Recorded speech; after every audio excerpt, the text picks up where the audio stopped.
नमस्कार बच्चों, आज है ग्रेविटेशन का लेक्चर नंबर 8 और अपने को आज जो टारगेट है भाई, आप आज का टारगेट ये है कि आज अपने को ग्रेविटेशन एंड करना है। During the end of this lecture मैं आपको टारगेट देने वाला हूं कि आपको कल और परसों में क्या करने का है। ठीक है, तो कल अपन ने देखा था बच्चों सैटेलाइट मोशन, और सैटेलाइट मोशन में अपन ने देखी थी बेटा orbital velocity is equals to escape velocity divided by √2।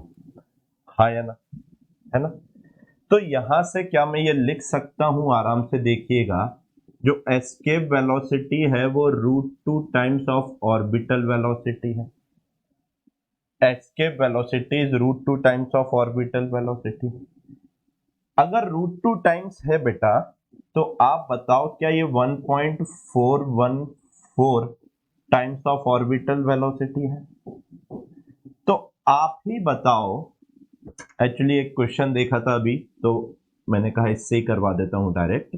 आप ये बताओ बच्चों, अगर ये 1.414 टाइम्स ज्यादा है तो क्या मैं ये लिख सकता हूं escape velocity is 41.4% more than orbital velocity?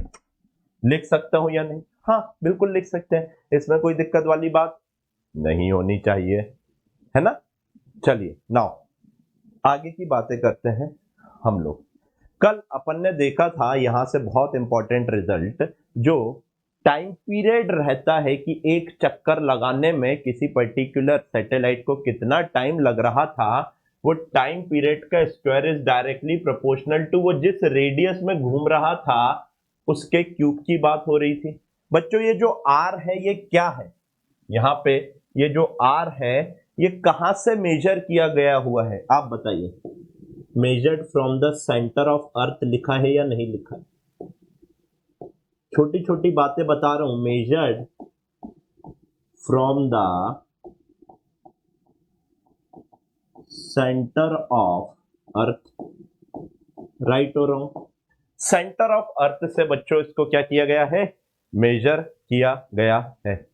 ठीक है। नाउ इसके आगे की बात अगर मैं आपसे करूं तो हमने टोटल एनर्जी वगैरह की बात करी थी, लेकिन यहां पर एक क्वेश्चन मैं आपको करवाता हूं। चलिए, पहली चीज, पहला क्वेश्चन जो आता है, अगर टाइम पीरियड 24 घंटा है, अगर टाइम पीरियड 24 घंटा है, अगर टाइम पीरियड आपका 24 घंटा है, तो बच्चों जो आपका 24 घंटे का टाइम पीरियड देके रखा हुआ है, वो देके रखा हुआ है at 6 hour from the surface. तो आपसे बोला है टाइम पीरियड कितना होगा बताइए at 2.5 hour from the surface. समझिए क्वेश्चन थोड़ा सा, मैं शॉर्ट में लिख दिया हूं, लेकिन समझिए, आराम से समझाता हूं। सरफेस से ये आपकी अर्थ है, लेट से ये आपकी क्या है बेटा? अर्थ है। ठीक है, राइट, ये आपकी अर्थ है। नाउ सरफेस से 6 आर दूरी के ऊपर, सरफेस से 6 आर दूरी के ऊपर टाइम पीरियड अगर हो रहा था तो बेटा वो 24 घंटे का हो रहा था। तो आपसे बोला है सरफेस से 2.5 आर दूरी पर बताइए टाइम पीरियड कितना होगा। आराम से, सरफेस से 6 आर की दूरी पर, सरफेस से 6 R, R is radius of earth की दूरी पर 24 घंटे का टाइम पीरियड है, आपको देके रखा हुआ है। और आपसे बोला है सरफेस से 2.5 आर की दूरी के ऊपर, 2.5 आर की दूरी के ऊपर टाइम पीरियड बताना है कितना होगा। बच्चों हम जानते हैं कि भाई बहुत सिंपल क्वेश्चन है, सरफेस से 6 आर पर अगर एक आपका सैटेलाइट घूम रहा है तो उसका टाइम पीरियड 24 घंटे का है। इसको जियो स्टेशनरी सैटेलाइट कहा जाता है, उसके बारे में बात अभी अपन आगे करते हैं, डोंट वरी। तो आपसे कहा है 6 आवर पे 24 घंटा है, तो 2.5 आवर पे बताओ। बच्चों हमको क्या ये पता है, जो टाइम पीरियड होता है ये directly proportional to are cube होता है। क्या हम ये जानते हैं ये जो आर है, ये आर कहां से मेजर्ड होता है? Measured from the centre of earth. हाँ जी सर। तो बेटा एक बात बताओ, T1 square divided by T2 square is equals to R1 square divided by R2 square हो जाएगा या नहीं? बेटा आपको 6R सरफेस से दे के रखा हुआ है तो सेंटर से 7R हो जाएगा। 2.5R सरफेस से दे के रखा है तो सेंटर से बेटा 3.5R हो जाएगा या नहीं? T1 की वैल्यू 24 डिवाइडेड बाय, बच्चे T2 आपको निकालना है, इसका square is equals to 7R divided by 3.5R का होल क्यूब। क्यूब होगा, क्यूब क्यूब क्यूब। अब भी छपाई में गलती हो जाती, पता भी नहीं लगता रिकॉर्डिंग चल रही है। आप खुद बताओ भाई, सरफेस से आर देके जो हाइट देके रखी हुई है वो 6R की देकर रखी हुई है, तो सेंटर से कितना हो जाएगा सर? R प्लस 6R, तो 7R हो जाएगा। सिमिलरली 3.5R हो जाएगा। नाउ R से R अगर काटूं बेटा, ये एक बार, ये दो बार, ये एक बार, ये दो बार, तो बच्चे आप बताओ ये कितना हो जाएगा सर? 24 इंटू 24 डिवाइडेड बाय 2 का cube is equals to T2 square. तो बेटा ये 2 का क्यूब हटा के सीधा 8 लिख दूं? हाँ जी सर। ये क्या है बेटा? एक बार, तीन बार, 24 तिरका कितना हो जाएगा बेटा? 24 24 24 72। 72 को कैसे लिख सकते हैं आप खुद सोचो। थोड़ा सा तोड़ के अगर मैं लिखूं इसको, तो 24 को लिख सकता हूं 6 इंटू 4 इंटू 3। अच्छा, और कैसा लिख सकते हैं? 2 इंटू 3 इंटू 2 इंटू 2 इंटू 3। हाँ जी सर। बेटा 3 का एक जोड़ा, 2 का एक जोड़ा, तो 3 का एक जोड़ा, 2 का एक जोड़ा, तो 3 इंटू 2 बाहर हो गए, अंदर √2 बचा, यानी 6√2 आ रहा है।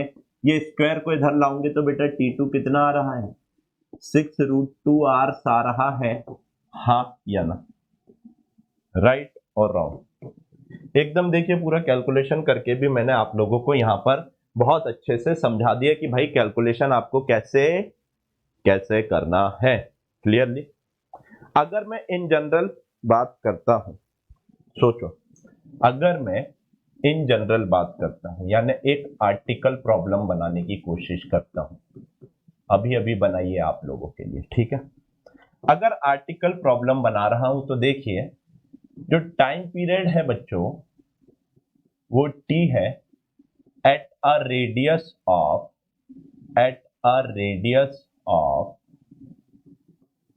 R।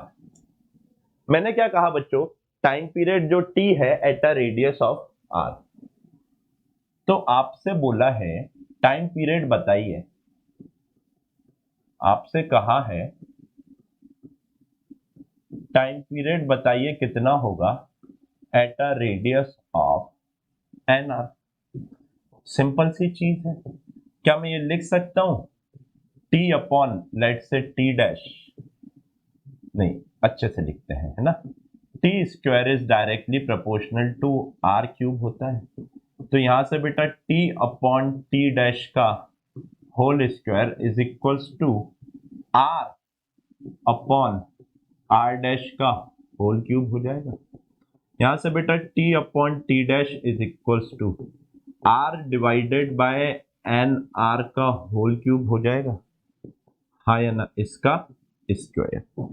तो बच्चे R से R अगर मैंने उचका दिया तो बताओ मेरे यार ये क्या बच रहा है? सर ये बच रहा है T square upon T dash square is equals to 1 upon of N cube.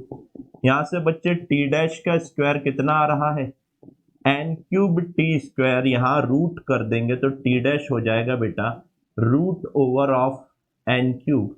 Into T, हाँ या ना, root over of N cube into T. अब देखो, अगर बेटा n की वैल्यू 4 हो जाएगी, अगर n की वैल्यू 4 हो जाएगी तो बच्चों टाइम पीरियड बताइए नया वाला कितना हो जाएगा। सर ये हो जाएगा 4 क्यूब इंटू टी। तो बेटा यहां से जो आपका टी डैश हो जाएगा ये कितना हो रहा है sir, 64 into T, 8 times of time period हो जाएगा, हाँ या ना।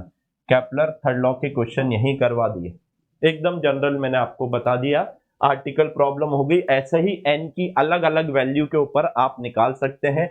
एन की वैल्यू 2 रखेंगे तो बेटा कितना हो जाएगा, आराम से खेल लो। अगर आपका एन की वैल्यू 2 हो गई, बताओ बच्चों कितना आ रहा है आंसर। सर अगर एन की वैल्यू 2 हो गई तो ये जो टी डैश होगा, ये जो टी डैश होगा 2 का cube root 8 times of T हो जाएगा या नहीं। हाँ जी सर। अगर एन की वैल्यू 3 हो जाएगी तो बच्चों आप बताइए ये जो टी डैश होगा root over of 27 times of T हो जाएगा। यानी क्वेश्चन कैसा देगा, अगर आर रेडियस पे टी का टाइम पीरियड है तो एन आर रेडियस पे बताइए। आर रेडियस पे टी का टाइम पीरियड है, ये आर ध्यान रखना मेजर्ड फ्रॉम द सेंटर है, मेजर्ड फ्रॉम द सेंटर है, मैं बार बार कह रहा हूं। तो एकदम सिंपल सिंपल बातें अपन ने यहां पर सीखी, ठीक है। आइए अब करते हैं एनर्जी की बातें। बच्चों एनर्जी की अगर मैं बात करूं तो कल हमने ये सारा देखा था, orbital velocity, kinetic energy of a satellite, यानी एक सैटेलाइट अगर अर्थ के आजू बाजू घूम रहा है तो चल रहा होगा तो उसकी काइनेटिक एनर्जी कितनी होगी, उसकी पोटेंशियल एनर्जी कितनी होगी और उसकी टोटल एनर्जी कितनी होगी, ये हमने कल देखा था, राइट। यहां पे हमने देखा था काइनेटिक से पोटेंशियल से टोटल एनर्जी का रेशो जो आ रहा था वो आपका ये आ रहा था। अब आप मेरे को एक बात बताओ बच्चों, आप मेरे को एक बात बताओ बहुत सिंपल सी, अगर काइनेटिक का टोटल एनर्जी से रेशो निकालूं तो कितना होगा, आराम आराम से करना है ना सर। काइनेटिक एनर्जी का रेशो टोटल एनर्जी से निकालूं तो 1/-1 1/-1 होगा या नहीं होगा। हाँ, ऐसे ही बेटा टोटल एनर्जी का पोटेंशियल एनर्जी से निकालूं तो कितना हो जाएगा, आप खुद बताओ। टोटल का पोटेंशियल से -1/-2, -1/-2 यानी कि बेटा 1/2 हो जाएगा या नहीं हो जाएगा, हाँ या ना। एक बात और बताओ, यहीं से क्या मैं ये लिख सकता हूं potential energy is twice of total energy, potential energy is twice of total energy, हाँ जी। अच्छा क्या मैं यहां से ये लिख सकता हूं बच्चे, क्या मैं यहां से ये लिख सकता हूं total energy is negative of kinetic energy. बेटा सारे रिजल्ट वैलिड होंगे एटम्स के अंदर भी, देख लेना आप, सारे के सारे रिजल्ट एज इट इज, और यही तड़का बनाऊंगा एटम में, इसी का तड़का बनाऊंगा एटम में और आपको सारे क्वेश्चन मौखिक सॉल्व करवा दूंगा। 90% ऑफ द क्वेश्चन आपके मौखिक सॉल्व हो जाएंगे। अच्छा न्यूक्लियाई में भी हमने इसकी बात करी थी, यहां पर भी इसकी बात करते हैं। एक बात बताओ, जितनी टोटल एनर्जी है, जितनी आपकी टोटल टोटल एनर्जी है, क्या टोटल एनर्जी नेगेटिव में होना चाहिए या नहीं, सोचो। हाँ सर, टोटल एनर्जी नेगेटिव में होना चाहिए, क्यों, क्योंकि मिनिमम एनर्जी होगी तभी बात होती है स्टेबिलिटी की, स्टेबिलिटी हमेशा आपकी मिनिमम में रहती है। तो अब आप मेरे को एक बात बताओ और समझाओ बहुत अच्छे से, जितनी कम होगी टोटल एनर्जी उतना ज्यादा स्टेबल होगा या नहीं होगा। हाँ, अच्छा बाहर से मैंने इसकी टोटल एनर्जी बराबर एनर्जी दे दी तो क्या वो स्टेबल रहेगा, नहीं। अगर स्टेबल नहीं रहेगा तो क्या वो बाहर किसी दूसरे ऑर्बिट में चले जाएगा या जिस पर्टिकुलर ऑर्बिट में घूम रहा था उससे फ्री होके कहीं और निकल जाएगा या नहीं निकल जाएगा। आप मेरे को सिर्फ अभी इतना बताइए सबसे पहले, हाँ या ना, निकलेगा या नहीं निकलेगा। हाँ, सोचो सोचो सोचो सोचो सोचो। बाइंडिंग एनर्जी नाम की मैंने एक चीज वहां पर बच्चों यूज करी थी, बाइंडिंग एनर्जी। बाइंडिंग एनर्जी क्या था मेरे भाई, बाइंडिंग एनर्जी वो एनर्जी थी जो इस पर्टिकुलर सिस्टम को बांध के रखी हुई थी, है ना। तो अगर बाइंडिंग एनर्जी इस पर्टिकुलर सिस्टम को बांध के रखी है, that is nothing but total energy, तो मैं टोटल एनर्जी बराबर ही अगर बाहर से एनर्जी दे दूंगा, तो आप मेरे को एक बात बताओ, टोटल एनर्जी बराबर ही अगर बाहर से एनर्जी दे दूंगा तो क्या आपका सैटेलाइट उसके पर्टिकुलर ऑर्बिट से फ्री हो जाएगा या नहीं हो जाएगा। एक वर्ड आता है बाइंडिंग एनर्जी, इस वाले क्वेश्चन के ऊपर आ रहा हूं, just give me a second. Binding energy क्या होता है? It is minimum energy given to satellite so that it escape away from the gravitational field of the planet around which it is revolving. ये आपका अर्थ है, ये आपका orbit है जिसमें आपका सैटेलाइट घूम रहा है, इसकी कोई टोटल एनर्जी है जो कि नेगेटिव है। मैंने इतनी ही एनर्जी पॉजिटिव बाहर से दे दी तो जीरो एनर्जी हो जाएगी, तो आपको नहीं लगता इसके पास एनर्जी आ गई तो ये अपने घर में अपने जिस ऑर्बिट में घूम रहा है उस ऑर्बिट में क्यों रहेगा, यहां से निकल जाएगा, इसके ग्रेविटेशनल पुल से बाहर निकल लेगा या नहीं निकल लेगा। आपका ऑर्बिट अगर घूम रहा, आपका सैटेलाइट अगर किसी ऑर्बिट में घूम रहा है तो वो क्यों घूम रहा है? क्योंकि ग्रेविटेशनल पुल इसका लगा हुआ है सेंटर की तरफ। करता हूं इसके बारे में बात, लेकिन पहले अभी सिर्फ इतना देखो, अगर मैं बाइंडिंग एनर्जी की बात करता हूं तो बाइंडिंग एनर्जी मेरे बच्चे क्या है, आप बताओ। बाइंडिंग एनर्जी क्या है? नेगेटिव ऑफ टोटल एनर्जी है या नहीं है, आप बताओ। नेगेटिव ऑफ टोटल एनर्जी बोल दो। बाइंडिंग एनर्जी, ये क्या हुआ? Binding energy negative of total energy बोल दो, या फिर इसको मैग्नीट्यूड ऑफ टोटल एनर्जी बोल दो। टोटल एनर्जी नेगेटिव में है, आप उतनी ही एनर्जी बाहर से और दे दो तो पॉजिटिव हो जाएगी। Negative of total energy negative में आएगी तो क्या बाइंडिंग एनर्जी पॉजिटिव हो जाएगी या नहीं हो जाएगी? हाँ या ना। Minus of G M E M upon 2r होती है या नहीं होती है? Minus of G M E M upon 2r होती है, हाँ या ना। ये देखो, minus of G M E M upon 2r, M E is mass of earth या कोई दूसरा मास ऑफ प्लेनेट हो जाता, बात तो वही है या नहीं? राइट और रॉन्ग? तो क्या मैं ये कह सकता हूं बच्चों, जो बाइंडिंग एनर्जी है वो plus of G M E M upon 2r होगी या नहीं होगी, हाँ या ना? हाँ जी सर। बेटा ये r कहां से नाप रहे हो? सेंटर ऑफ अर्थ से, तो किसी सैटेलाइट के लिए r कितना हो जाएगा? जी एम ई एम, आराम से समझो, एम ई एम अपॉन 2। बच्चे r की जगह क्या लिख सकते हैं? Radius of earth plus height लिखूंगा या नहीं लिखूंगा, हाँ या ना? Radius of earth plus height हो जाएगा, ये बात भी सर एकदम सही। सिग्निफिकेंस ऑफ टोटल एनर्जी अगर मैं आपको बताऊं, जो मैंने अभी आपको समझाया था, उसका फिजिकल सिग्निफिकेंस समझो। सिग्निफिकेंस ऑफ टोटल एनर्जी, बच्चों सिग्निफिकेंस ऑफ टोटल एनर्जी, आराम से। टोटल एनर्जी या तो नेगेटिव होगी, टोटल एनर्जी या तो जीरो होगी, और टोटल एनर्जी या तो बच्चों आपकी कैसी होगी? पॉजिटिव होगी।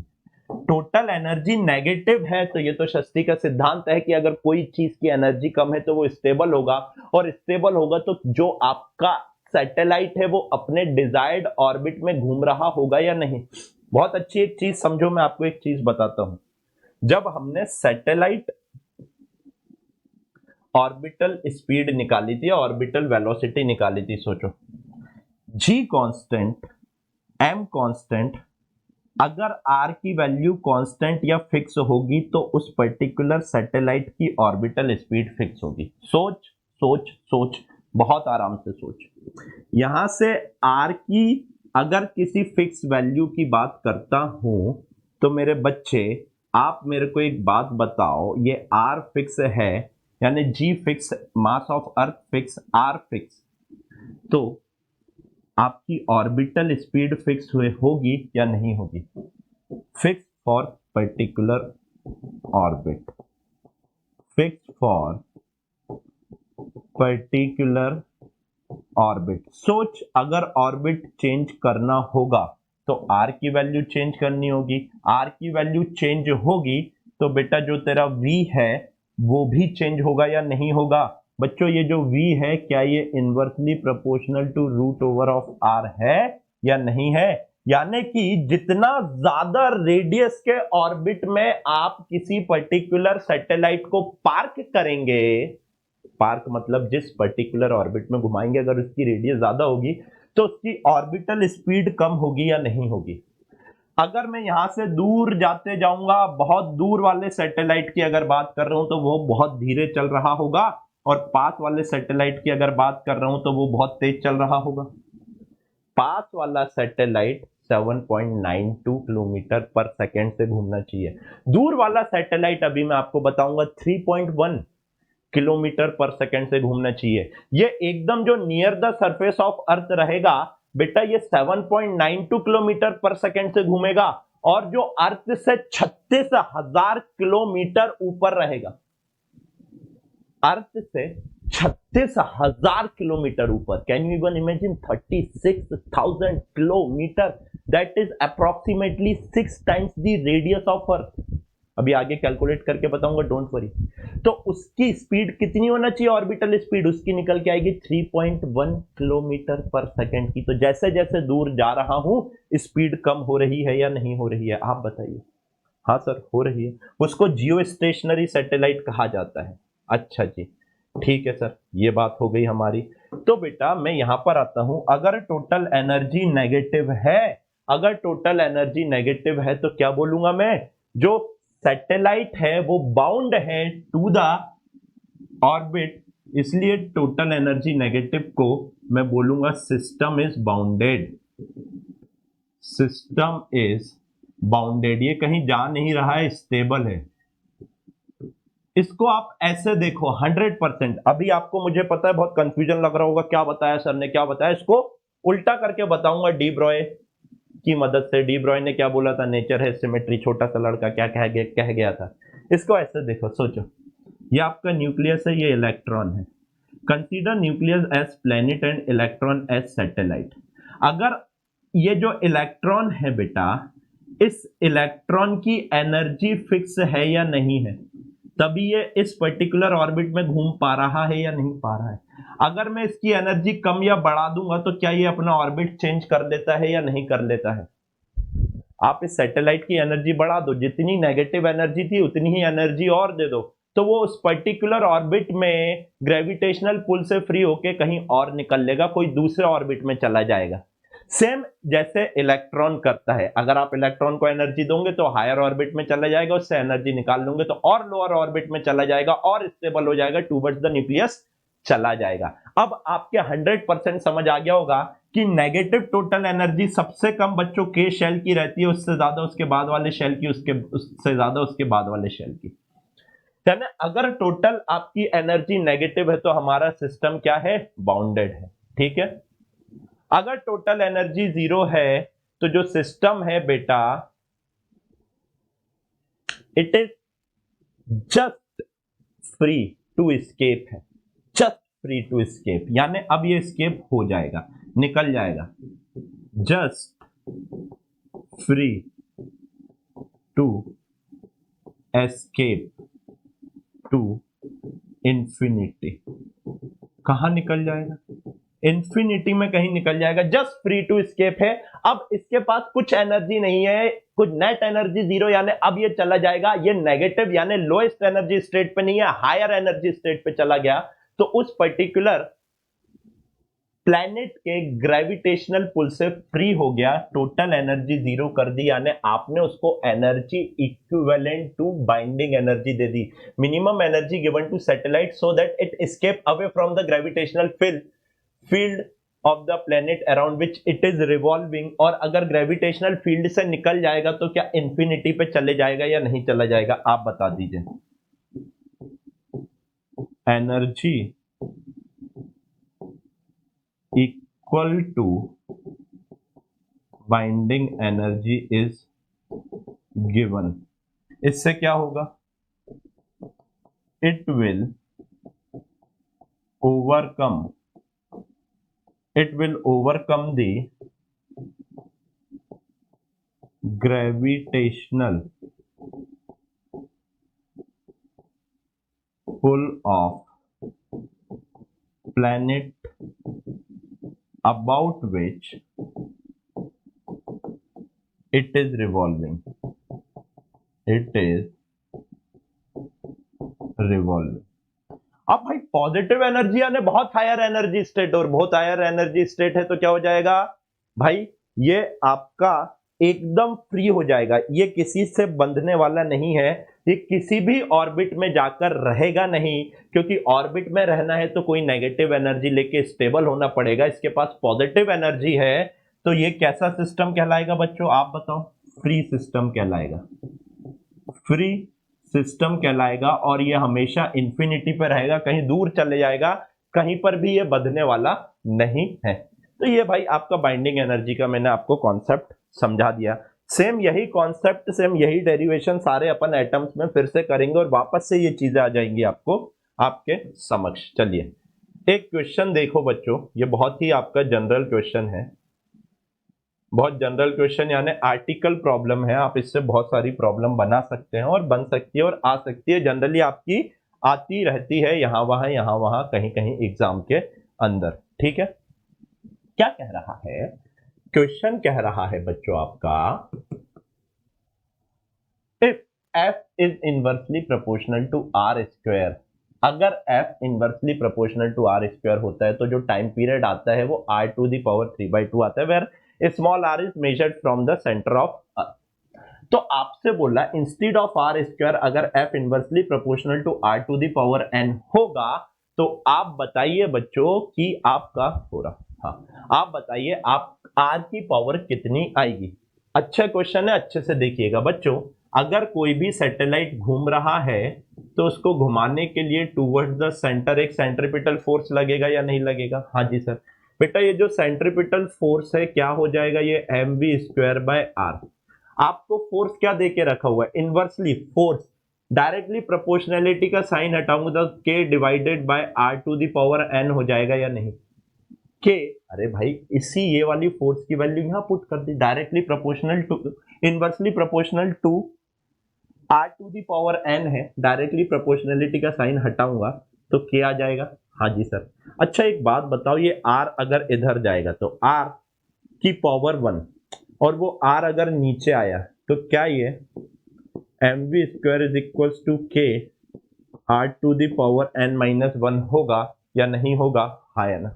सर ये क्या कर दिया, आराम से देख लो, mv² is equals to k upon r to the power n, और ये वाला जो r था बेटा इसको यहां ले गया, इसकी पावर 1 है, ये नीचे आएगा, r to the power n r to the power -1 है ना, तो अगर बेस सेम है तो पावर ऐड हो जाएगी, तो r to the power n-1 हो जाएगा या नहीं। पहली क्लास बेसिक मैथमेटिक्स। अच्छा मास कांस्टेंट है बच्चे, मास कांस्टेंट है तो क्या मैं ये लिख सकता हूँ v² is directly proportional to k divided by r to the power 1/n। Mass constant था, डायरेक्टली प्रोपोर्शनैलिटी में मैंने क्या कर दिया बेटा, चेंज कर दिया। यहां से बच्चों ये जो v है क्या ये directly proportional to k divided by r to the power n-1 की पावर 1/2 हो जाएगा, स्क्वायर है, स्क्वायर रूट हो जाएगा। हाँ जी सर। तो बच्चे यहां से आप बताइए ये जो वेलोसिटी है ये directly proportional to k to the power 1/2 करूंगा तो कांस्टेंट की पावर कोई कांस्टेंट ही रहेगा, r to the power n-1 to the power 1/2 करूंगा तो n-1/2 हो जाएगा या नहीं, r to the power n-1 to the power 1/2 करूंगा तो r to the power n-1/2 हो जाएगा, r to the power n-1/2 होगा या नहीं होगा भाई। हाँ जी sir, r to the power n-1/2 होगा। ये k अगर कांस्टेंट है, ये k अगर कांस्टेंट और डायरेक्टली प्रोपोर्शनैलिटी का साइन लगा रहा हूं तो ऐसा लिख सकते हैं। इसको अगर मैं उल्टा कर दूं बच्चों तो 1/v is directly proportional to r to the power n-1/2 हो जाएगा या नहीं, n-1/2, n-1/2 होगा या नहीं होगा, हाँ या ना, r to the power n-1/2 हो जाएगा। आपसे क्या बोला है, ये वेलोसिटी आ गया, वेलोसिटी का रिलेशन आ गया। बच्चों आपसे क्या कहा है, आपसे कहा है टाइम पीरियड निकालिए। टाइम पीरियड वेलोसिटी कैसे निकलेगा, 2 पाई आर अपॉन वी, ऐसे ही निकालते थे। Since time period is equals to 2 pi R upon V हो जाएगा या नहीं। हाँ जी सर। एक बात बताओ, यहां से क्या मैं ये लिख सकता हूं बेटा, time period directly proportional to R into 1 upon V. आराम से देखो, आर अपॉन वी है, आर अपॉन वी लिखने की जगह 2 पाई तो कांस्टेंट था, directly proportional to R into 1 upon V लिख दिया। 1 upon V directly proportional to क्या है बेटा, सर ये हो जाएगा time period R to the power 1, और 1 अपॉन वी काय के डायरेक्टली प्रोपोर्शनल है R to the power n minus 1/2। अगर बेस सेम है तो पावर ऐड हो जाएंगे, time period is directly proportional to are to the power, अच्छे से देखना पावर ऐड करने जा रहा हूं, R to the power 1 plus n minus 1/2 होगा या नहीं होगा। अरे बाबू 1 प्लस n माइनस 1/2 हो जाएगा या नहीं, पावर सिंपल ऐड कर दिए। तो बच्चों time period directly proportional to are to the power 2 plus n minus of 1 divided by 2। तो बेटा यहां से time period directly proportional to are to the power, दो में से एक गया, एक बचा, n प्लस 1/2 आएगा या नहीं आएगा। यानी सर जो मेरा टाइम पीरियड आया ये डायरेक्टली प्रोपोर्शनल टू आया R to the power n plus 1/2। क्या ये सही है या नहीं है मुझे क्या पता, मेरे को तो उठा के रख के देखना पड़ेगा। मैं क्या कर रहा हूं बच्चों, n की जगह 2 पुट कर रहा हूं।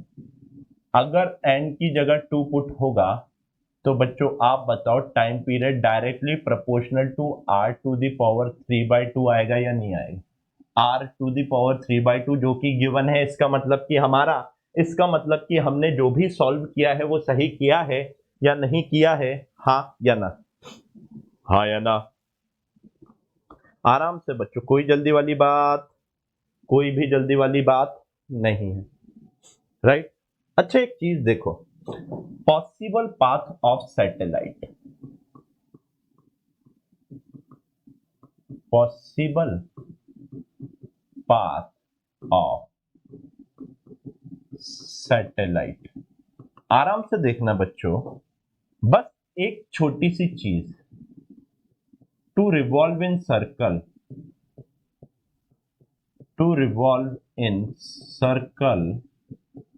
satellite needs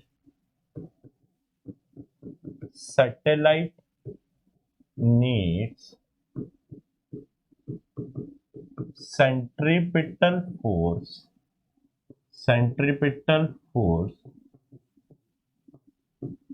towards center, हाँ या ना।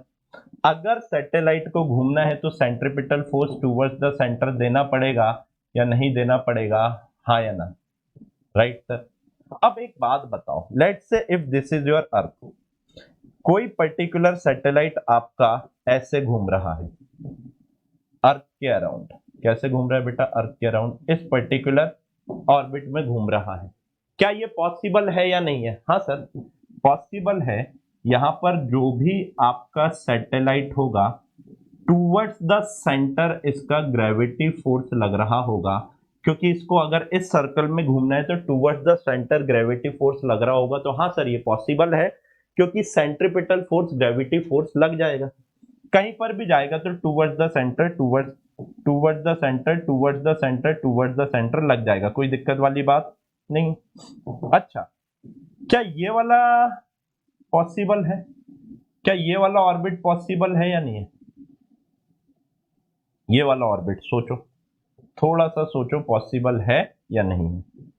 मेरे हिसाब से पॉसिबल है, रीजन बीइंग आपका satellite towards the centre force of gravity ले रहा होगा, तो ये बेटा सेंट्रिपिटल फोर्स बन जाएगा या नहीं, हाँ सर ये भी पॉसिबल है। ये जो ऑर्बिट कहलाता है बच्चों, इसको इक्वेटोरियल ऑर्बिट कहते हैं। और ये जो ऑर्बिट कहलाता है बेटा, यहाँ पे पोल रहता है या नहीं, ये इक्वेटर रहता है, ये इक्वेटोरियल प्लेन होता है अर्थ का। अर्थ को बीच से काट दो तो ये जो प्लेन दिखेगा ये इक्वेटोरियल प्लेन कहलाता है। है ना। अच्छा, यहां पर और यहां पर पोल होते हैं, इसलिए इसको बेटा पोलर ऑर्बिट कहा जाता है। क्यों? क्योंकि ये पोल के इर्द गिर्द घूम रहा है। इसको क्या कहा जाता है बेटा? पोलर ऑर्बिट कह दिया जाता है। पोलर ऑर्बिट कह दिया जाता है। अच्छा, एक बात बताओ, क्या कोई सैटेलाइट ऐसा घूम सकता है? सोच समझ के आंसर करना। इज इट पॉसिबल कि कोई सैटेलाइट आपका, इज इट पॉसिबल कि कोई सैटेलाइट आपका ऐसा घूमे? बताओ, इज इट पॉसिबल? सोचो, इज इट पॉसिबल कि कोई सैटेलाइट आपका ऐसा घूमे? हाँ, पॉसिबल है, बिल्कुल पॉसिबल है। क्यों? Towards the centre gravity force, centripetal force बन जाएगा, कोई दिक्कत नहीं है। कोई पर्टिकुलर सैटेलाइट आपका ऐसे भी घूम सकता है, बिल्कुल घूम सकता है, कोई दिक्कत वाली बात नहीं है। लेकिन ये सारे possible possible path of satellite हैं, पॉसिबल पाथ ऑफ ऑर्बिट्स हैं।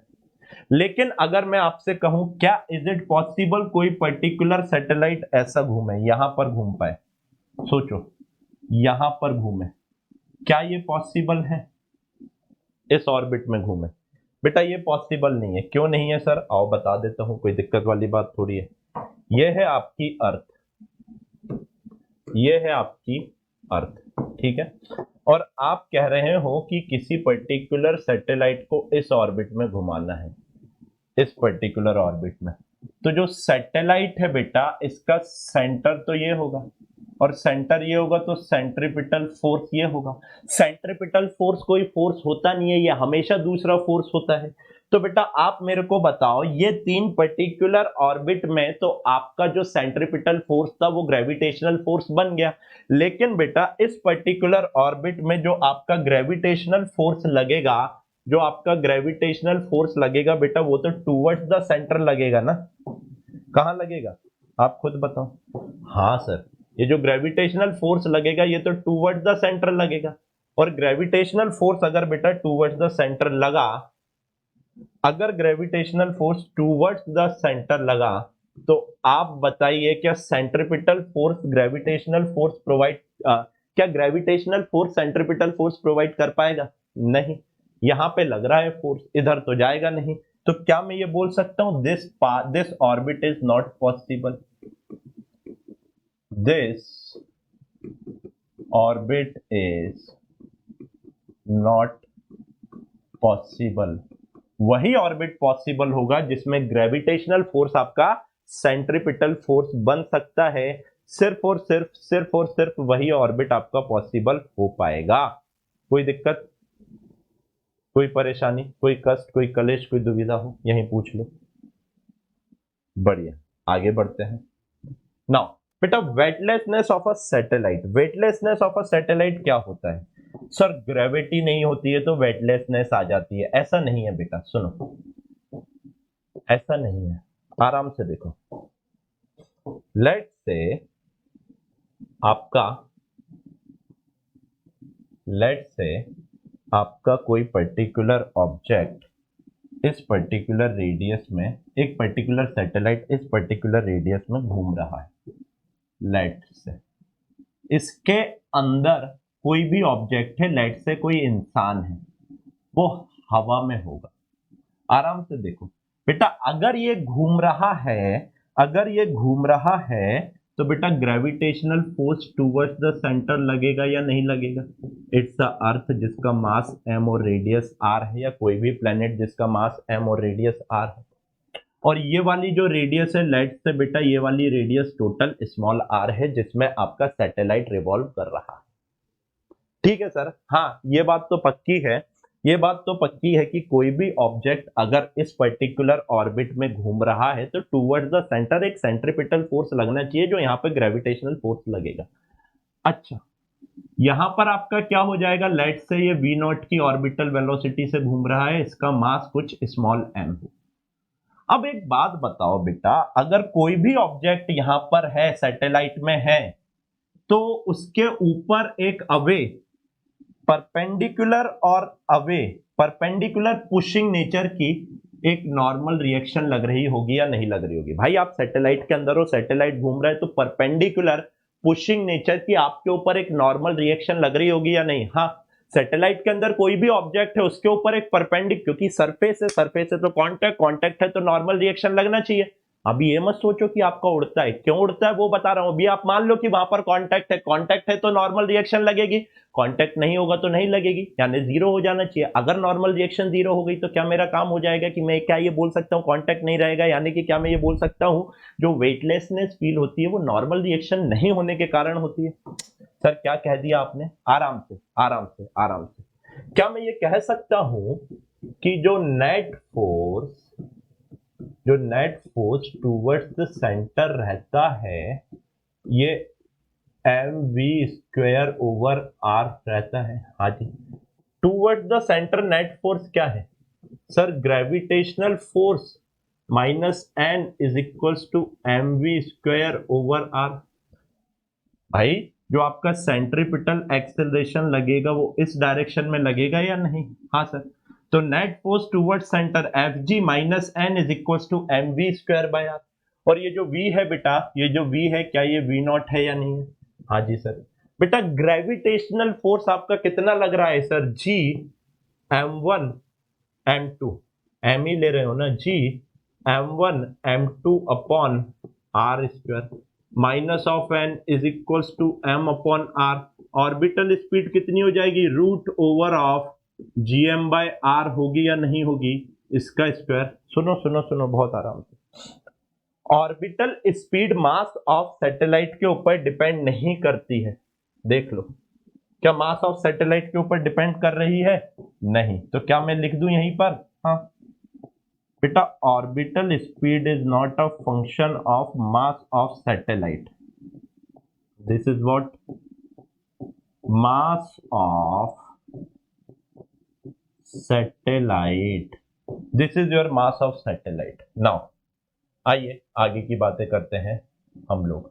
नाउ तो बच्चों अभी बचा हुआ है बेटा बहुत, 1.5 घंटे का लगभग और बचा हुआ है, आराम से करेंगे, कोई जल्दी वाली बात नहीं है।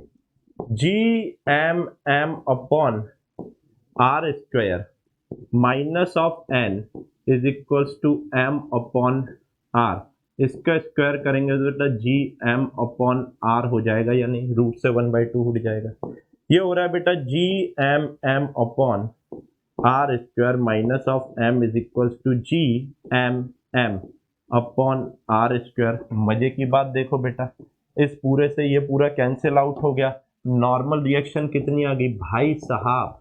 जो आपको वेटलेसनेस फील होती है एक्चुअल वो नो कांटेक्ट की वजह से फील होती है, क्योंकि कांटेक्ट स्टेब्लिश ही नहीं हो पा रहा है। इसका मतलब ये नहीं है कि वहां पर ग्रेविटेशनल फोर्स नहीं लग रहा है।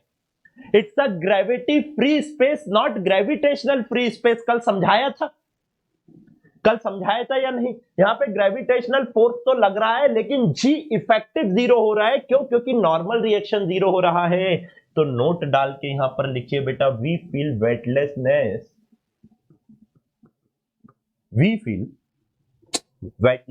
Due to zero normal reaction. We feel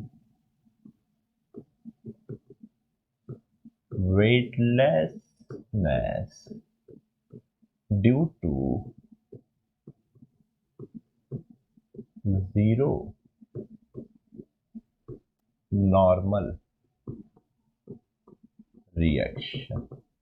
zero normal reaction के कारण भैया हमको वेटलेसनेस फील होता है। क्लियर है? नाउ आगे आते हैं। हालांकि एनसीईआरटी ने हटा दिया, लेकिन 15 मिनट का टॉपिक है तो मेरे को पढ़ाना तो भाई बनता है ना? देखो थोड़ी सी ज्यादा मेहनत कर लोगे तो हमेशा सेफ साइड में रहोगे, ठीक है?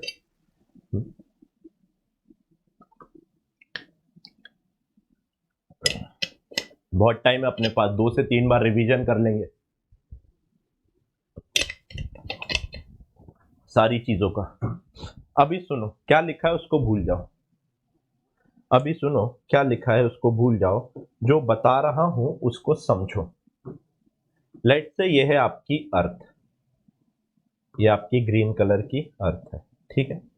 इसके आजू बाजू एक ऑर्बिट है। इसके आजू बाजू कोई भी एक पर्टिकुलर ऑर्बिट है। इसको ना अच्छे से बनाता हूँ, एक काम करता हूँ, इक्वेटोरियल प्लेन में होता है ना, क्योंकि ये सुनिए ऐसा बनाऊंगा तो ज्यादा सही रहेगा।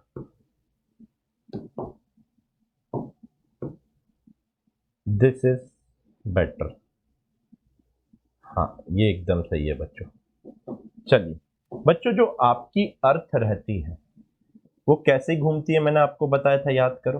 वेस्ट से ईस्ट घूमती है या नहीं घूमती है, एक बार बताया था या नहीं, हाँ या नहीं।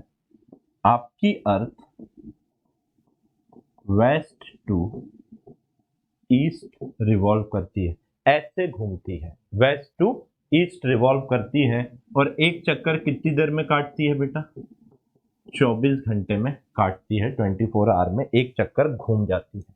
ठीक है, तो अगर इस सुनो, जियो सिंक्रोनस या जियो स्टेशनरी सैटेलाइट क्या होता है? जियो सिंक्रोनस या जियो स्टेशनरी सैटेलाइट वो सैटेलाइट होता है जिसको अगर मैं अर्थ से देखूं तो वो हमेशा रेस्ट पे दिखे, रिलेटिव मोशन, आराम से। अगर मैं इसको यहां खड़े होकर देख रहा हूं ना तो वो हमेशा रेस्ट पे दिखेगा। सोचो आपकी अर्थ ऐसी घूम रही है, मेरे दोनों हाथ देखना अच्छे से, ये दोनों हाथ, आपकी अर्थ ऐसी घूम रही है। अगर कोई चीज अर्थ के साथ ही घूमे तो जब मैं अर्थ पे बैठ जाऊंगा तो क्या ये चीज घूमती हुई दिखेगी या रेस्ट पे दिखेगी? सोचो आराम से, कोई जल्दी वाली बात नहीं। हाँ यार सर, अगर कोई चीज ऐसे अर्थ के साथ ही घूम रही है, देख मैं भी घूम रहा हूं, मान लो मैं अर्थ पे हूं, मैं घूम रहा हूं, अगर कोई मून पे बैठा है तो वो मेरे को घूमता हुआ देख रहा है या नहीं? क्यों? क्योंकि अर्थ रिवॉल्व कर रही है।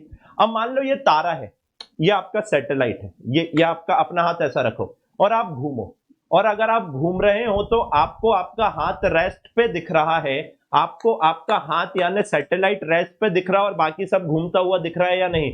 पूरा अंतरिक्ष घूमता हुआ दिखेगा सिवाय इस तारे के, सिवाय इस सैटेलाइट के। क्यों? क्योंकि ये जितनी तेजी से अर्थ घूम रही है उतनी तेजी से घूम रहा है, जितनी तेजी से अर्थ घूम रही है उतनी तेजी से अर्थ के साथ घूम रहा है वेस्ट टू ईस्ट डायरेक्शन में। तो क्या ये रेस्ट पे दिखेगा या नहीं? ऐसा सैटेलाइट जो अर्थ पे खड़े होकर अगर मैं देखूं तो वो हमेशा एक पर्टिकुलर हाइट पर दिखे, हमेशा रेस्ट पर दिखे। ये पॉसिबल कब है? ये पॉसिबल तभी है जब वो सैटेलाइट अर्थ की एंगुलर स्पीड से घूम रहा हो। 24 घंटे में वो भी पूरा 24 घंटे में वो भी पूरा अपने ऑर्बिट के इर्द गिर्द एक चक्कर काट दे रहा हो, जैसे अर्थ एक चक्कर पूरा 24 घंटे में काट रही है, तभी जाके वो स्टेशनरी दिखेगा। जियो स्टेशनरी, जियो मतलब अर्थ, स्टेशनरी अर्थ पर खड़े होके स्टेशनरी दिखे। जियो सिंक्रोनस यानी इसकी एंगुलर स्पीड अर्थ की एंगुलर स्पीड के साथ सिंक में है, सिंक्रोनस है, अर्थ की एंगुलर स्पीड से घूम रहा है, दोनों साथ साथ जा रहे हैं। तो ऐसे सैटेलाइट को जियो स्टेशनरी या जियो सिंक्रोनस सैटेलाइट कहा जाएगा। क्वेश्चन आएगा बेटा जियो सिंक्रोनस सैटेलाइट का टाइम पीरियड कितना होता है? आप बताइए। जितना अर्थ का होता है, 24 घंटे, बात खत्म, इतनी सी बात है, पढ़ लो, यही लिखा हुआ है। हाँ, satellite which appears to be at fix position, stationary दिखेगा और हमेशा एक पर्टिकुलर हाइट पर दिखेगा ऑब्जर्वर को, उसको जियो स्टेशनरी सैटेलाइट कहा जाता है। बच्चों दी सैटेलाइट ऑल्सो कॉल्ड जियो सिंक्रोनस क्योंकि इसकी एंगुलर स्पीड सिंक्रोनाइज रहती है एंगुलर स्पीड ऑफ अर्थ के angular speed relative angular speed of the satellite with respect to earth zero, क्योंकि हमेशा रेस्ट पे दिख रहा है, जीरो होगी। This is why it appears to be stationary with the point. हाँ sir, clearly we can say that time period of this, time period हमेशा 24 घंटे होता है। कम्युनिकेशन पर्पस के लिए इनको यूज किया जाता है, इसलिए इनको कम्युनिकेशन सैटेलाइट भी कह दिया जाता है। कितनी बड़ी बात थी बेटा ये सारी चीजें समझ में? हाँ यार सर, मजा तो आया।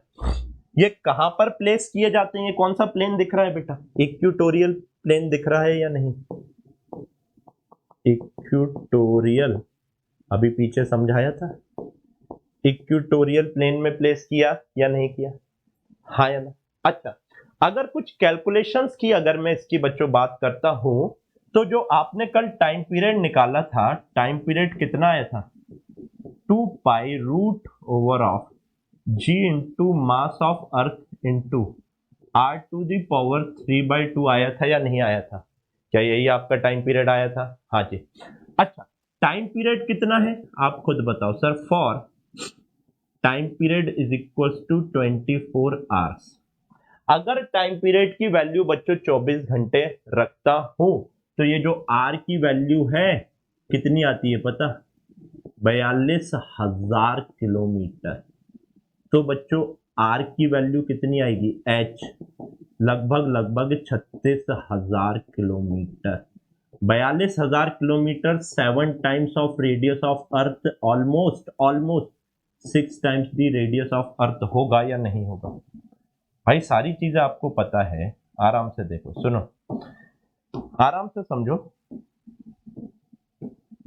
एकदम आराम से। ये देखो, जी की वैल्यू आप जानते हो, मास ऑफ अर्थ पता है, 2 पाई आपको पता है, टाइम पीरियड 24 घंटे रखूंगा, आर की वैल्यू आ जाएगी। यानी यहां से ये जो डिस्टेंस है सेंटर ऑफ अर्थ से 42,000 किलोमीटर होती है। 42,000 किलोमीटर, 6,400 की जगह अगर 6,000 लूं तो approx 7 times the radius of earth आ जाएगा या नहीं आ जाएगा? हाँ या ना? बच्चों इसकी जो ऑर्बिटल स्पीड होगी वो कितनी होगी? G M E upon R. R की वैल्यू 42,000 किलोमीटर, जी और एम ई पता है बच्चों, तो ये आएगी आपकी 3.1 किलोमीटर पर सेकेंड। बेटा जो नियर द सरफेस ऑफ अर्थ थी उसकी कितनी थी? 7.92 किलोमीटर पर सेकेंड। इसकी मैंने आपको नहीं बताया था बेटा, v is inversely proportional to 1 upon root over of are.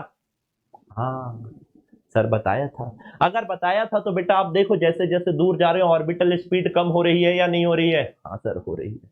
खत्म। ये हटाया है लेकिन हमने पढ़ लिया, कितनी बड़ी बात है, जिंदगी में कभी नहीं भूलूंगे ऐसा पढ़ लिया हमने, राइट। ऐसा कहा जाता है कि ये एक satellite 1/3 area of earth cover कर लेता है। लिख लो ऐसे ही एक्स्ट्रा इंफॉर्मेशन, वन सैटेलाइट कहा क्या जाता है, ऑब्वियसली कैलकुलेट किया होगा, कवर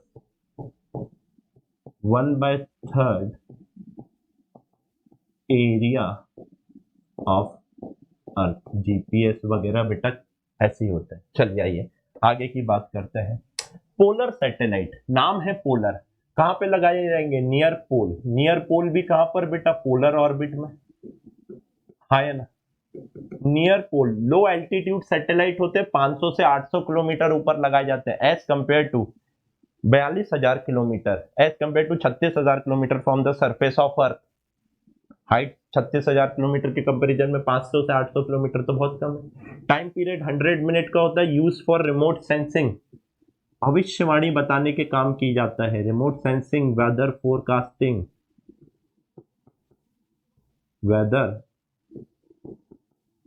वेदर फोरकास्टिंग।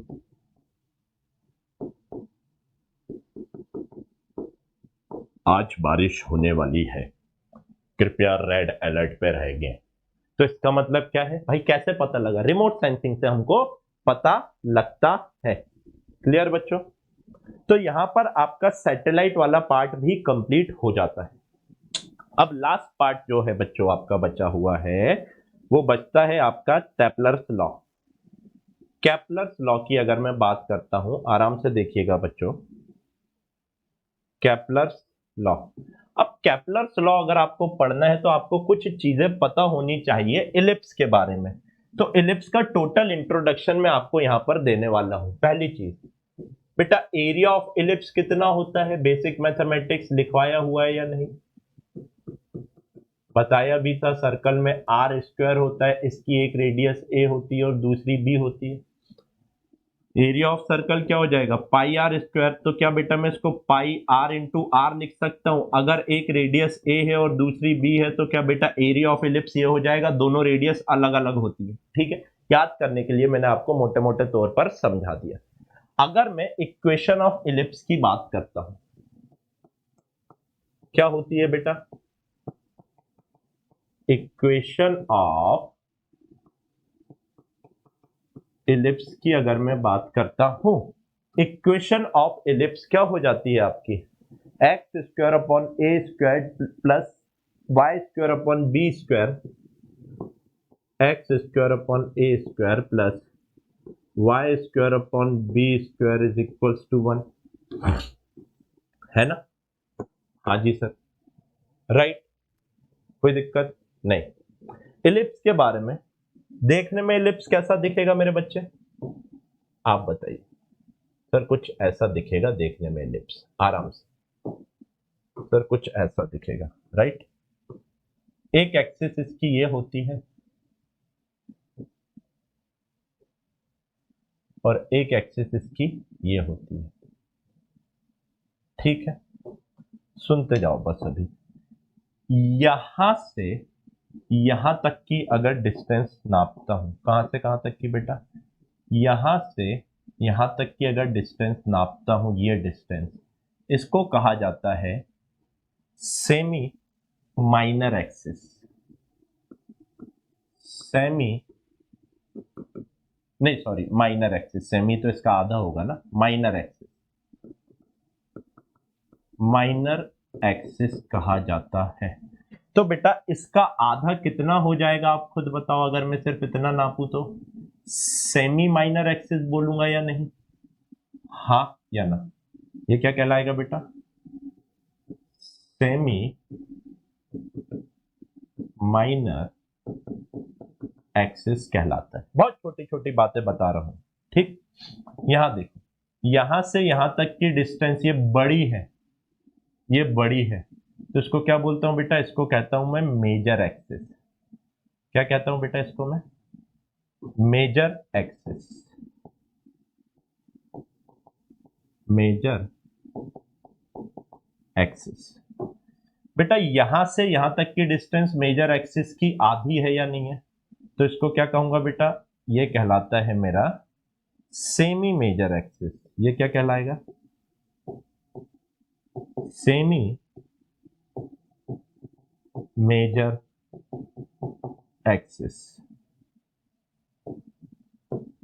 को लिखो, इसको लिखो मेजर एक्सिस, ठीक।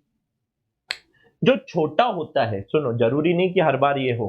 अगर इलिप्स आपका ऐसा बन जाएगा तो ये मेजर एक्सिस हो जाएगी और ये माइनर एक्सिस हो जाएगी। जो छोटा होगा उसको माइनर बोलेंगे और जो बड़ा होगा उसको मेजर बोलेंगे। ये आपका कॉन्सेप्ट कहता है, समझ आया है ना? ये आपका क्या कहता है, कॉन्सेप्ट कॉन्सेप्ट कॉन्सेप्ट कहता है। तो अब आप बताओ, अगर मैं इसको 0,0 दे रहा हूं तो ये ए डिस्टेंस आगे आया तो ये कितना हो जाएगा, a,0। ये ए डिस्टेंस अगर पीछे आया तो ये वाला पॉइंट कितना हो जाएगा बेटा, माइनस ऑफ a,0 हो जाएगा या नहीं? हाँ जी सर, माइनस ऑफ a,0 हो जाएगा। अगर मैंने इसको कहा ये मैं b ऊपर गया तो बेटा ये 0,b, और यहां से b नीचे आऊंगा तो बेटा 0, माइनस ऑफ b हो जाएगा या नहीं? हाँ। तो total length of major axis 2a हो जाएगी और total length of minor axis 2b हो जाएगी या नहीं? हाँ जी सर, ये 2a की हो जाएगी, सॉरी माय मिस्टेक, 2b हो जाएगी और ये आपकी 2a हो जाएगी या नहीं हो जाएगी? बहुत छोटी छोटी बातें बता रहा हूं यार, राइट। यहां तक तो कोई भी दिक्कत आपको नहीं आनी चाहिए। नाउ बच्चों, इलिप्स के होते हैं दो फोकाई। क्या कहते हैं, फोकाई। यहां पर होते हैं, इसको कहते हैं foci point.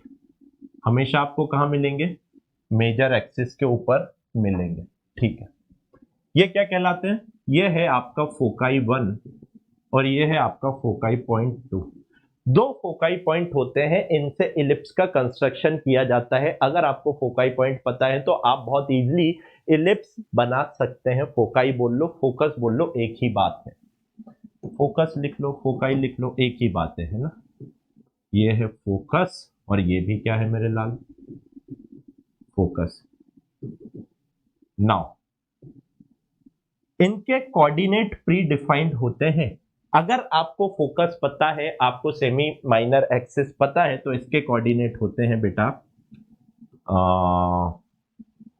Minus of AE,0। इसके कोऑर्डिनेट होंगे बेटा, इसके कोऑर्डिनेट होंगे बेटा माइनस ऑफ AE,0 और इसके कोऑर्डिनेट होंगे प्लस ऑफ AE,0। यहां से यहां की डिस्टेंस AE होगी, यहां से यहां की डिस्टेंस AE होगी। सर ए तो हमको पता है, ये ई क्या बला है, ये ई क्या बला है। सुनो, पहले एक रिलेशन याद करो बेटा, इनके सेमी मेजर और माइनर एक्सिस के बीच का b square is equals to A square 1 minus of e square. B square is equals to A square 1 minus of e square. Sir ये ई क्या है बेटा? ई होता है आपका इसेंट्रिसिटी। एकदम ये बेसिक मैथमेटिक्स की बातें बता रहा हूं। इसेंट्रिसिटी क्या होता है? इसेंट्रिसिटी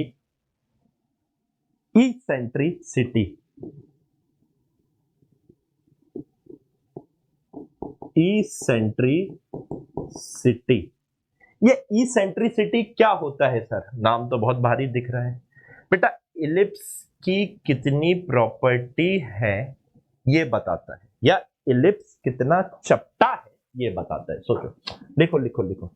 इसेंट्रिसिटी बताता है इलिप्स की कितनी प्रॉपर्टी है। इलिप्स की कितनी प्रॉपर्टी है, या फिर इलिप्स कितना चपटा है। इलिप्स कितना चपटा है। इलिप्स कितना चपटा है। सोचो सोचो सोचो, बहुत आराम से सोचो।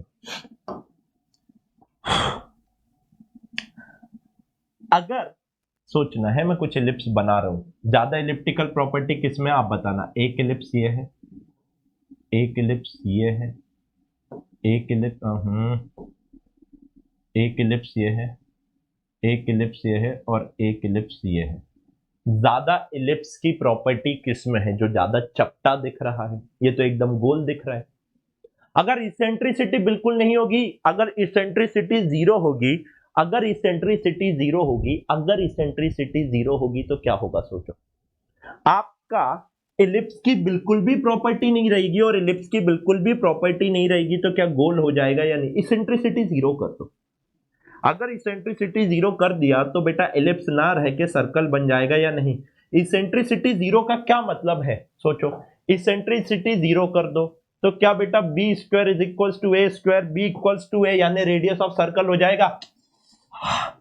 भाई ई की वैल्यू कहां से कहां तक रहेगी? 0 से लेके 1 तक। ई की वैल्यू, ई हमेशा 0 से बड़ा और 1 से छोटा रहने वाला है। अभी सुनो सुनो सुनो सुनो, अगर ई की वैल्यू 0 रख देंगे तो क्या हो जाएगा? सोचो, अगर ई की वैल्यू 0 रख दो तो बेटा आपका a इक्वल्स टू बी हो जाएगा, और अगर a इक्वल्स टू बी हो गया तो as per this equation x square plus Y square is equals to A square हो जाएगा। आपको नहीं लगता ये इक्वेशन देखी देखी लग रही है सर्कल की? This is equation of circle और नॉट। हाँ यार, एकदम बेसिक बेसिक बातें करी बेटा, कोई मैंने बहुत भारी भारी चीजें आपको नहीं बताई है, ठीक है। तो केपलर्स लॉ पढ़ना है तो आपको ये पढ़ना पड़ेगा। अब सुनिए भाई, केपलर्स थे चोर इंसान, है ना? ऐसा मैं नहीं, ऐसा इतिहास कहता है कि भाई जो केपलर थे वो चोर थे। एक्चुअली क्या हुआ, एक बहुत बड़े साइंटिस्ट हुआ करते थे एक जमाने में, हालांकि वो फेमस नहीं हो पाए। अगर वो ज्यादा जीवित रहते तो शायद आज उनके बारे में अपन पढ़ रहे होते, केपलर्स के बारे में नहीं पढ़ रहे होते। बच्चों, जो केपलर्स थे ये क्या करते थे, उन बड़े साइंटिस्ट के यहाँ पर काम किया करते थे। सर, बड़े साइंटिस्ट के यहाँ पे काम किया करते थे मतलब क्या है आपका? समझाता हूं आराम से। नाम था उनका बेटा टैको ब्राही। क्या नाम था उनका? Taco Brahui. Taco Brahui scientist थे जिनके असिस्टेंट थे केपलर। और जो वो टैको ब्राही थे बच्चों, वो टैको ब्राही आपके प्लेनेटरी मोशन की स्टडी किया करते थे उस टाइम के ऊपर। अब सडनली टैको ब्राही की डेथ हो जाती है, और उनके डॉक्यूमेंट्स जब ढूंढे जाते हैं तो टैको ब्राही सबको कहते थे कि भाई मैं प्लेनेटरी स्टडी कर रहा हूं, प्लेनेटरी मोशन की स्टडी कर रहा हूं, प्लेनेटरी मोशन की स्टडी कर रहा हूं। और जब वो शांत हुए और उनकी छानबीन की गई तो प्लेनेटरी मोशन के कोई डॉक्यूमेंट नहीं मिले। अब अगर प्लेनेटरी मोशन के डॉक्यूमेंट नहीं मिले तो वो डॉक्यूमेंट कहां गए? किसी को नहीं पता था इतिहास में। लेकिन उनकी टाइको ब्राहे की डेथ के 20 या 22 साल बाद suddenly out of nowhere Kepler 3 law देते हैं प्लैनेटरी मोशन के। तो इतिहास क्या बोलेगा? इतिहास तो यही बोलेगा ना कि भाई साहब इन्होंने ये तो ये कहां से आया, बोलेगा या नहीं बोलेगा? आप खुद बताओ। ऑब्वियसली बोलेंगे। तो ऐसा कहा जाता है कि भाई केपलर ने टाइको ब्राहे के डॉक्यूमेंट की अथॉरिटी ले ली थी, ऐसा डिप्लोमेटिक लैंग्वेज में लिखा जाता है। इतिहास के अंदर अथॉरिटी लेना यानी चोरी कर लेना, एक्वायर कर लिए थे उनके डॉक्यूमेंट, उनकी रिसर्च। एक्वायर वर्ड मिलेगा आपको, आप पढ़ोगे तो एक्वायर्ड वर्ड, एक्वायर यानी हासिल कर लिए, अपनी भाषा में चोरी कर लिए। तो भाई 3 लॉ है केपलर के। पहला लॉ बहुत इजी है, थर्ड बहुत इजी है, सेकंड के बारे में थोड़ा सा हमको समझना पड़ेगा और फुल फील आएगा आपको। डोंट वरी, डोंट वरी, मैं कह रहा हूं एकदम फुल फील आएगा।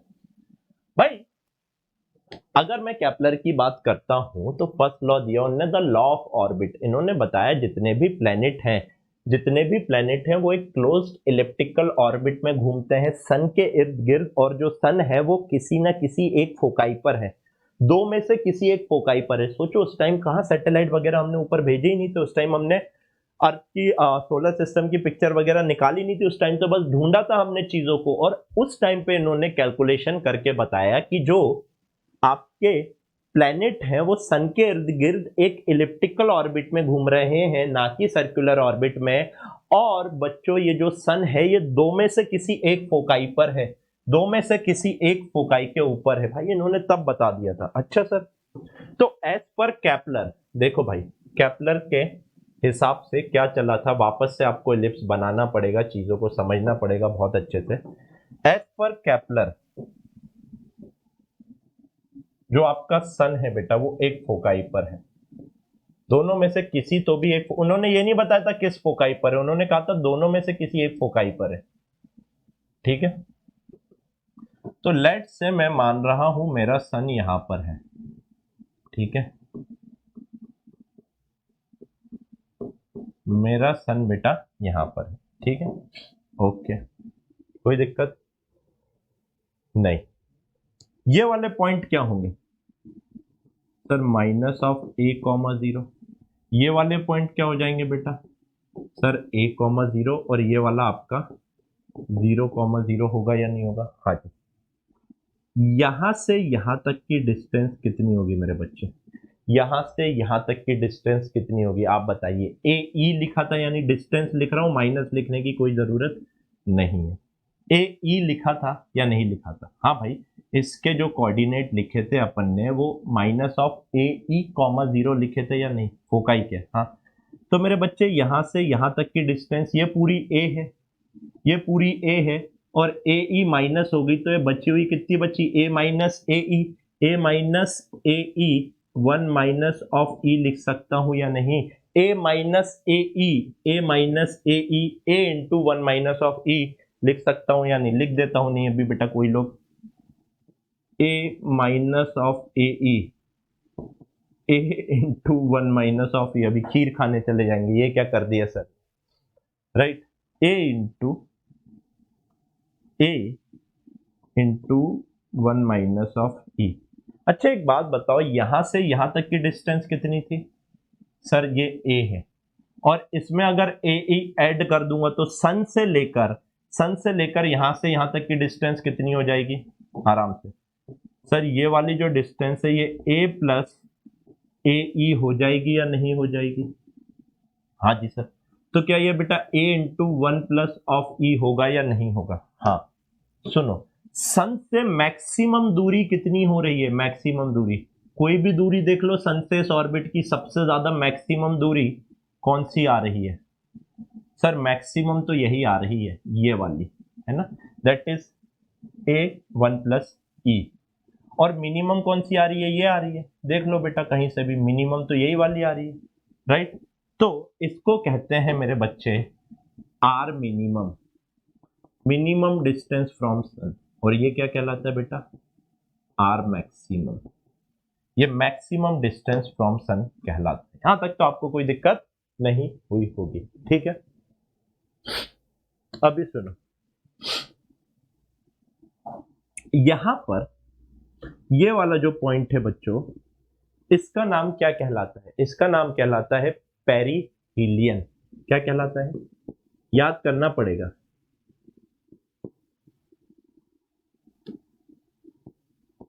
पेरिहीलियन, पेरी पेरिहीलियन, अरे यार एक तो लिखा ही नहीं, पेरिहीलियन,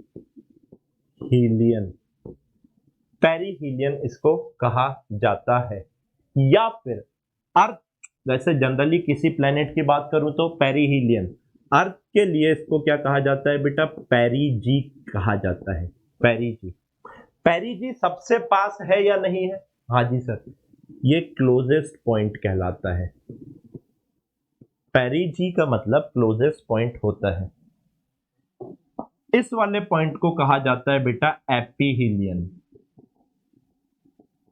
एपीहीलियन, अर्थ के लिए इसको कहा जाता है एपोजी। एपोजी है ना, ये सबसे फारदेस्ट है, सबसे दूर वाला पॉइंट है। बस इतनी बातें फर्स्ट लॉ में आपको ध्यान में रखने की है, बस इतनी बातें। कोई दिक्कत यहां तक? फर्स्ट लॉ क्या कह रहा है? फर्स्ट लॉ सिर्फ इतना कह रहा है, लॉ है तो भाई मानना पड़ेगा, केपलर ने कहा है तो हमको जानना पड़ेगा।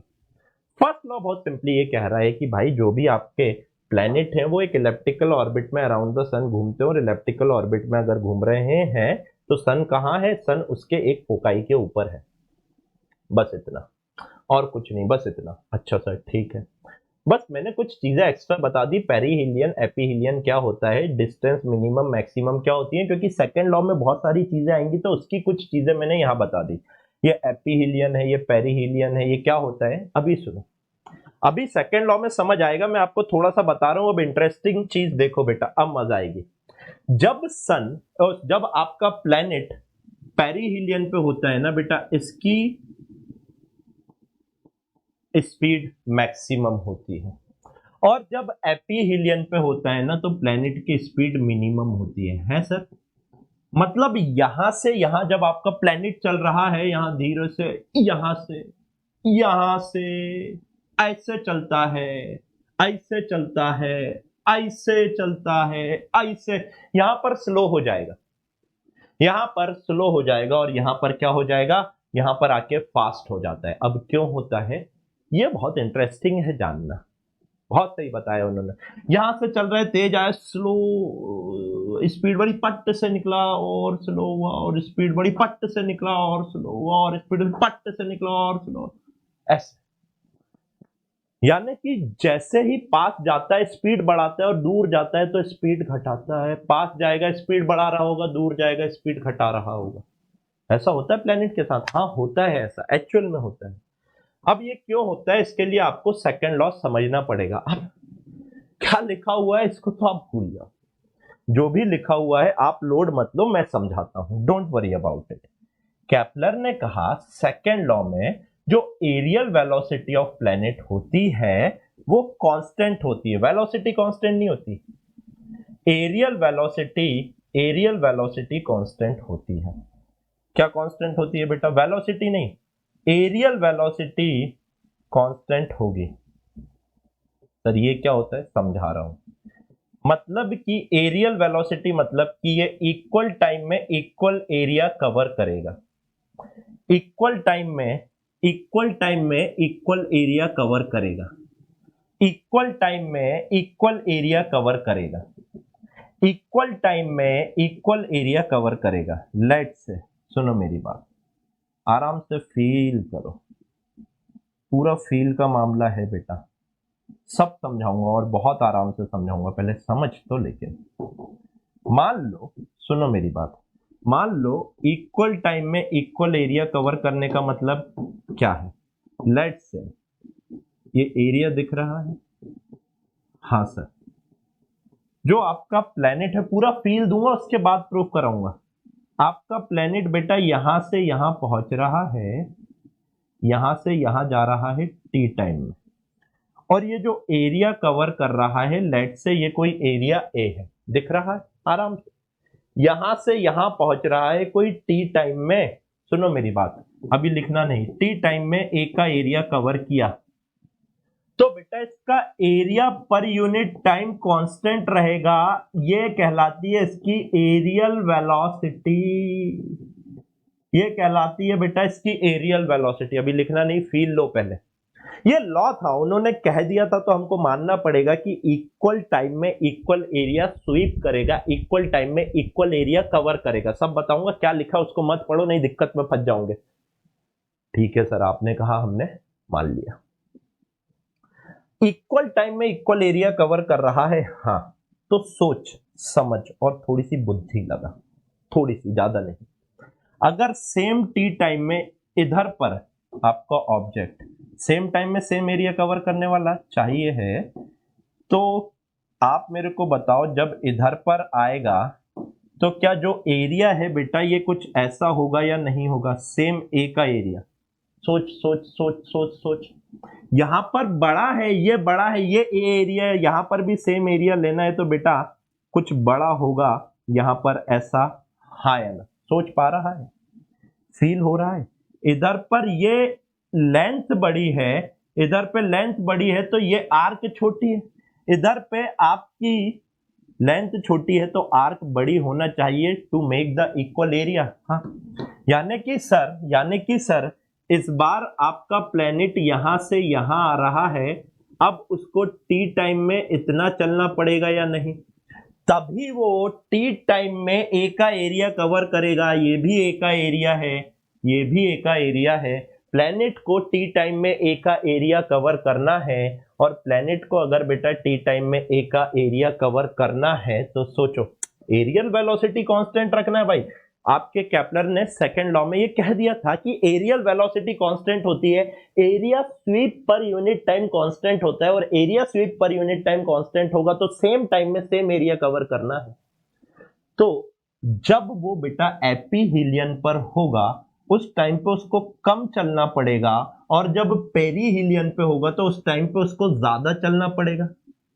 ये देखो, ये वाली आर्क बड़ी है, ये वाली आर्क छोटी है, लेकिन टाइम सेम है बेटा। Speed is equals to distance upon time, time same है, speed is directly proportional to distance, distance कम हो जाएगा स्पीड कम हो जाएगी, डिस्टेंस बढ़ जाएगा स्पीड बढ़ेगी, यानी इन सेम टाइम। कितनी प्यारी बात है, कितनी प्यारी बात है बेटा, इसको समझना कि जब आपका ऑब्जेक्ट एपीजी पर एपोजी पर होगा वहां पर planet will move slower.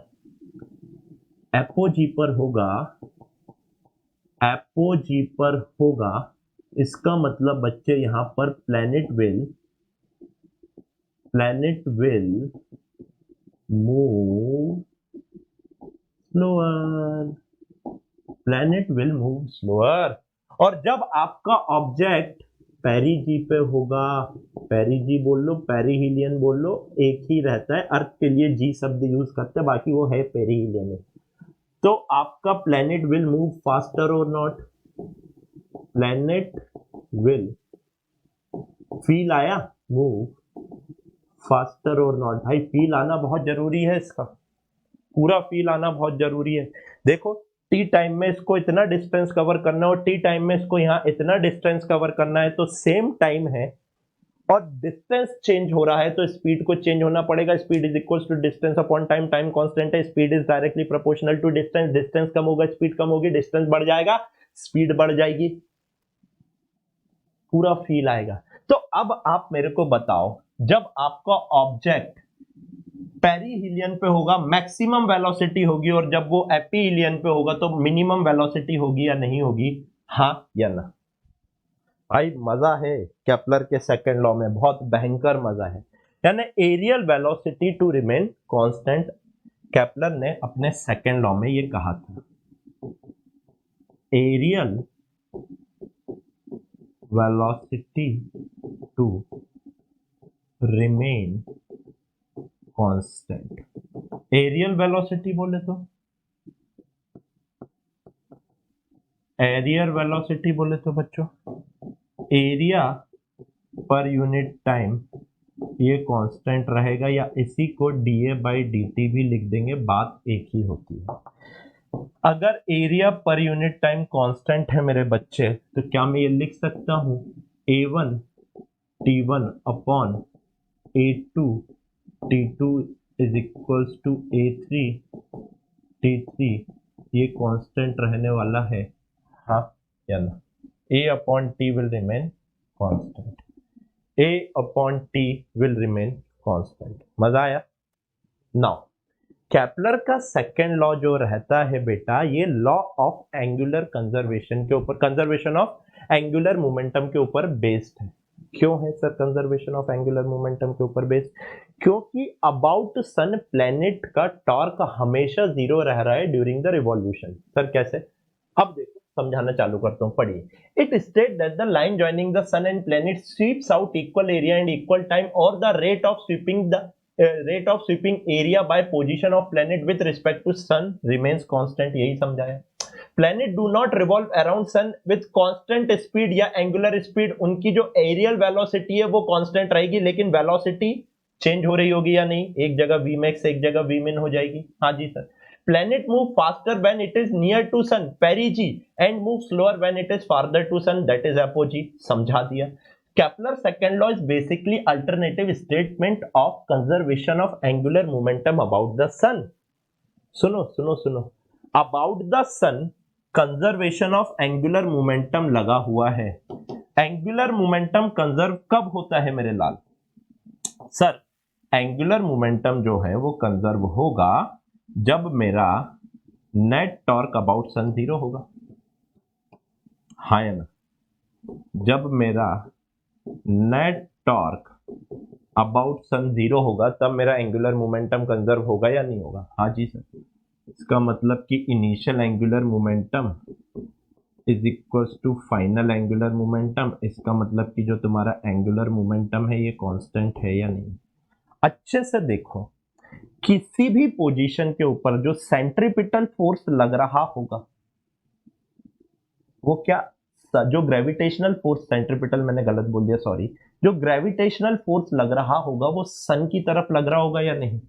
Just to make you understand, just to make you things more clear, let me be precise. समझा रहा हूं सिर्फ, बनाना नहीं है। ये आपका सन है, आपका प्लेनेट यहाँ है, जो ग्रेविटेशनल फोर्स है वो यहाँ लग रहा होगा।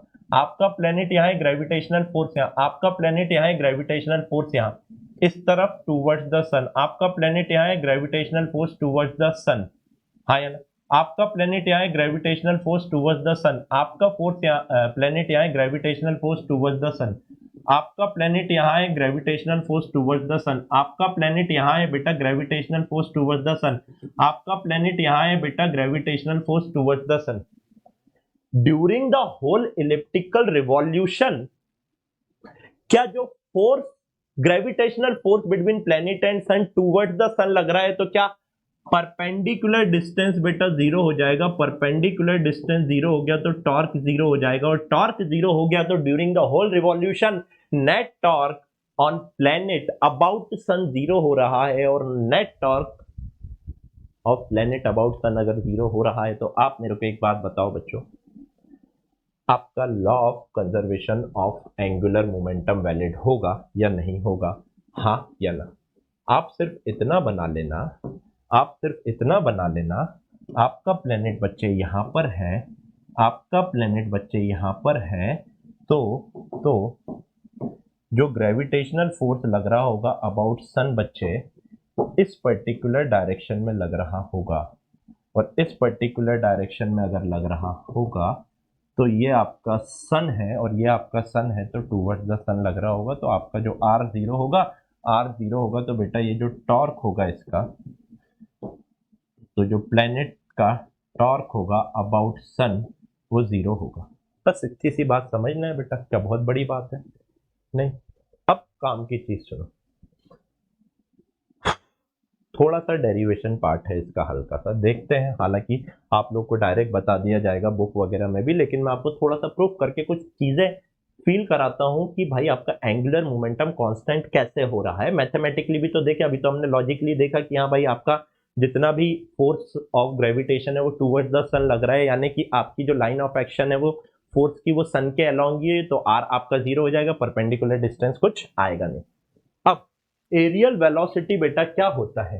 सिंस सर जो आपने कहा एरियल वेलोसिटी ये होता है da by D T, area की velocity, rate of change of area, areal velocity, ये आपकी कांस्टेंट होती है। हाँ या ना? आराम से देखो,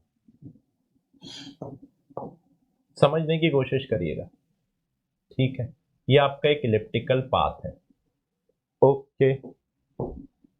और बहुत छोटा एंगल डी थीटा के बारे में मैं काम करना चाह रहा हूं, ठीक है। आराम से देखिएगा, ये है आपका सन और let this angle to be your d theta. बहुत छोटा, बहुत बहुत बहुत बहुत बहुत छोटा एंगल डी थीटा है, तो बेटा ये वाला जो एरिया होगा ये डीए होगा या नहीं होगा? हाँ जी सर होगा। मैं कह रहा हूं बेटा यहां से यहां तक की डिस्टेंस लेट से आर है, तो बेटा ये जो आर्क होगी, ये जो आर्क होगी, angle is equals to arc upon radius होता है, तो arc is equals to angle into radius हो जाएगा। एंगल है डी थीटा, एंगल है डी थीटा, ये रेडियस है आर, बहुत छोटा लिख रहा हूं, तो arc is equals to r d theta हो जाएगी या नहीं हो जाएगी? हाँ या ना? आर्क, ये जो आर्क है, ये जो आर्क है बच्चे, ये आर डी थीटा होगी या नहीं होगी? हाँ या ना? हाँ जी सर, ये जो आर्क है ये आपकी आर डी थीटा हो जाएगी। तो बेटा इसका एरिया कितना होगा आप खुद बताओ।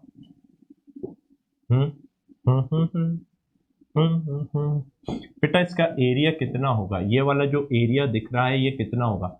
सर बहुत छोटा है, बहुत छोटू सा, ऐसा बहुत छोटू सा, बहुत छोटू सा ट्रायंगल जैसा दिख रहा होगा, बिकॉज ये स्ट्रेट लाइन की तरह एक्ट कर रहा होगा। आर डी थीटा बहुत छोटा है ना, डी थीटा बहुत छोटा एंगल है, तो बेटा इसका एरिया कितना होगा?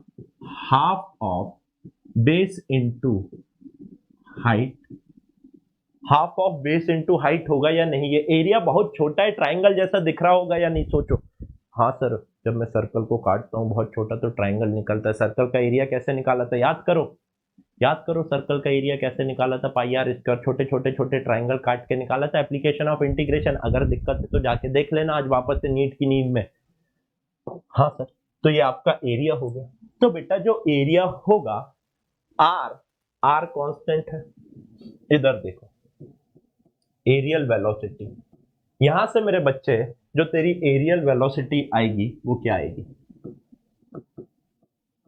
एरियल वेलोसिटी आएगी, वो क्या आएगी sir?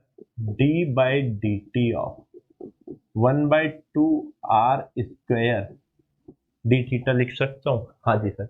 R constant, R constant 1/2 constant, तो D theta by D T बच रहा होगा या नहीं?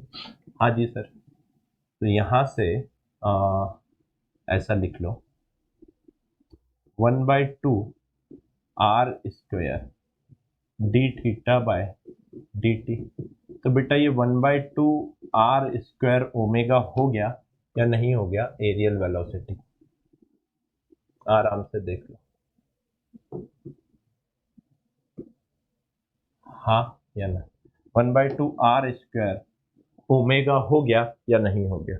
हाँ जी सर। ये आ गई आपकी एरियल वेलोसिटी का एक फॉर्मूला, एक फॉर्मूला आपका एरियल वेलोसिटी का बच्चों ये आ गया। अच्छा, ओमेगा देके रखा हुआ है, ओमेगा अगर देकर रखा हुआ है तो बेटा v is equal to r omega होता है, तो इसी को क्या लिख सकता हूं? सिंस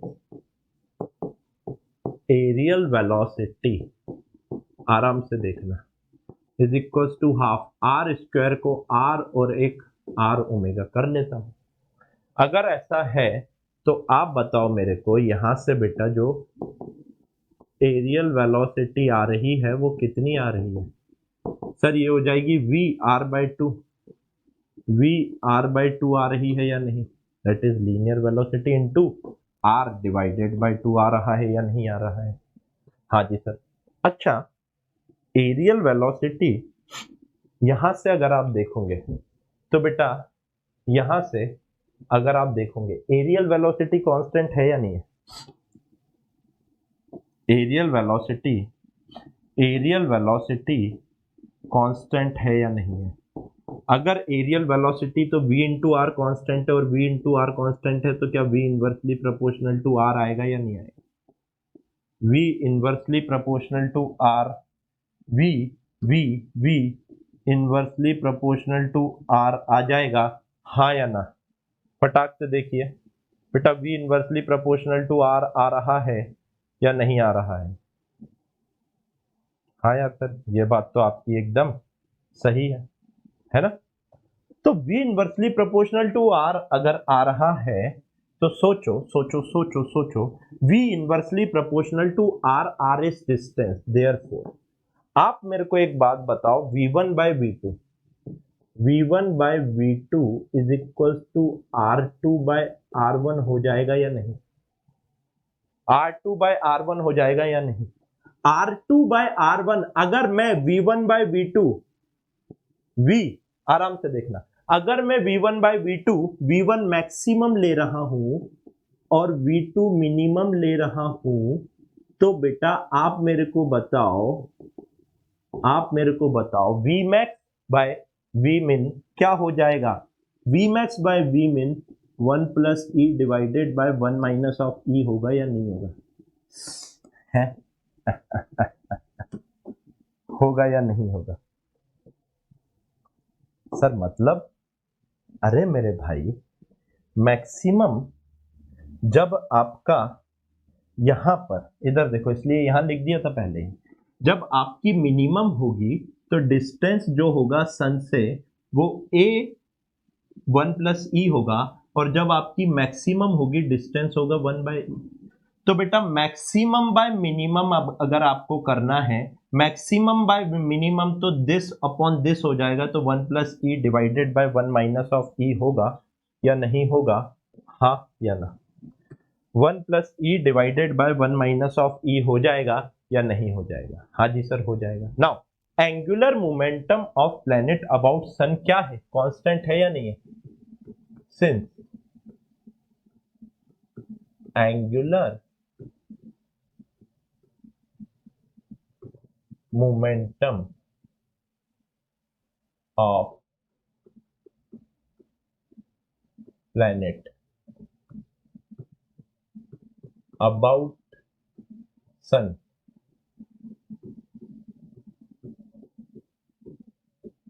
कांस्टेंट है या नहीं? बहुत आराम से देखो, हाँ सर कांस्टेंट है। अगर कांस्टेंट है बेटा तो देखो कैसे निकालते हैं, dA by dt is equals to VR by 2 आ रहा था, dA by dt is equals to VR by 2 आ रहा था। हाँ, एंगुलर मोमेंटम क्या होता है सर? mvr, vr है, m लाना है। अगर m लाना है बेटा तो क्या मैं मास से मल्टीप्लाई और मास से डिवाइड कर दूंगा तो क्या किसी को दर्द होगा? नहीं सर। तो बेटा ये क्या हो गया आपका? mvr अपॉन 2m हो गया या नहीं हो गया? हाँ जी सर, ये तो आपका mvr अपॉन 2m हो गया। तो बेटा यहां से अगर मैं लिखूं dA by dt is equals to L upon 2m लिख सकता हूं। dA बाई dt mvr को क्या लिख सकता हूं? L divided by 2m। और dA बाई dt क्या बेटा कांस्टेंट होता है या नहीं होता है? हाँ जी sir, dA by dt constant होता है। अगर dA बाई dt कांस्टेंट है तो एंगुलर मोमेंटम को अगर मैं यहां पे लिखूंगा, आराम से लिखो, हेडिंग डालो, angular momentum, angular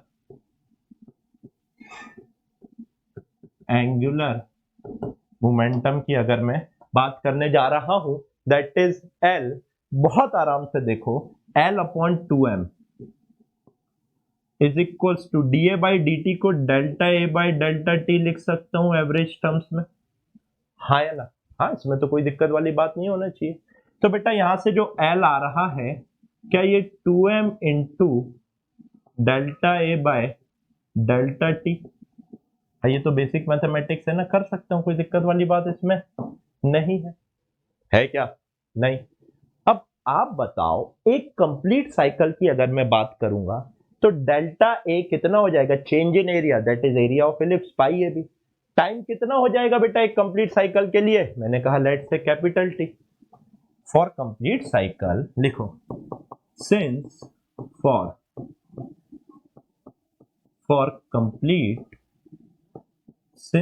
complete cycle. आप सिर्फ एक बात बताओ, कंप्लीट साइकिल के लिए डेल्टा ए क्या हो जाएगा sir? Area of ellipse, final minus initial. यहां से चलना चालू किया, पूरा चल लिया, तो final area of ellipse minus 0 यही हो जाएगा।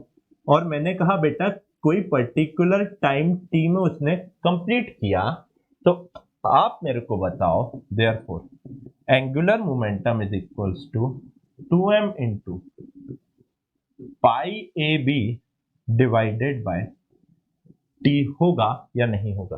पाई a b divided by t हो जाएगा, हाँ या नहीं?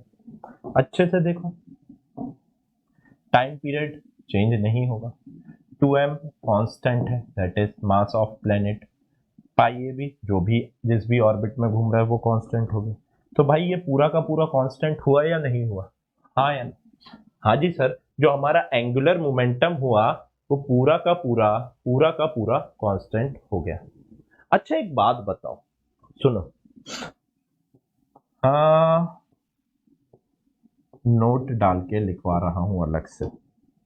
एक बात बताओ, angular momentum is equals to mvr होता है या नहीं होता है? अगर मास कांस्टेंट है तो angular momentum is directly proportional to vr, होगा या नहीं होगा? For constant mass angular momentum is directly proportional to vr। बेटा ये v क्या है आप सोचो, ऑर्बिटल स्पीड है या नहीं है? अभी के लिए gm/r लिख सकता हूं या नहीं इंटू r? सुनो मेरी बात, केपलर्स के लॉ काफी हद तक वैलिड होते हैं सर्कुलर ऑर्बिट के लिए भी, काफी हद तक। क्यों? हमने वहां पे टाइम पीरियड का रिलेशन निकाल दिया था, सेम सर्कुलर ऑर्बिट और एलिप्टिकल ऑर्बिट का सेम आ रहा था, काफी हद तक वैलिड होते हैं, आपको ये मानना है। तो बेटा अगर ये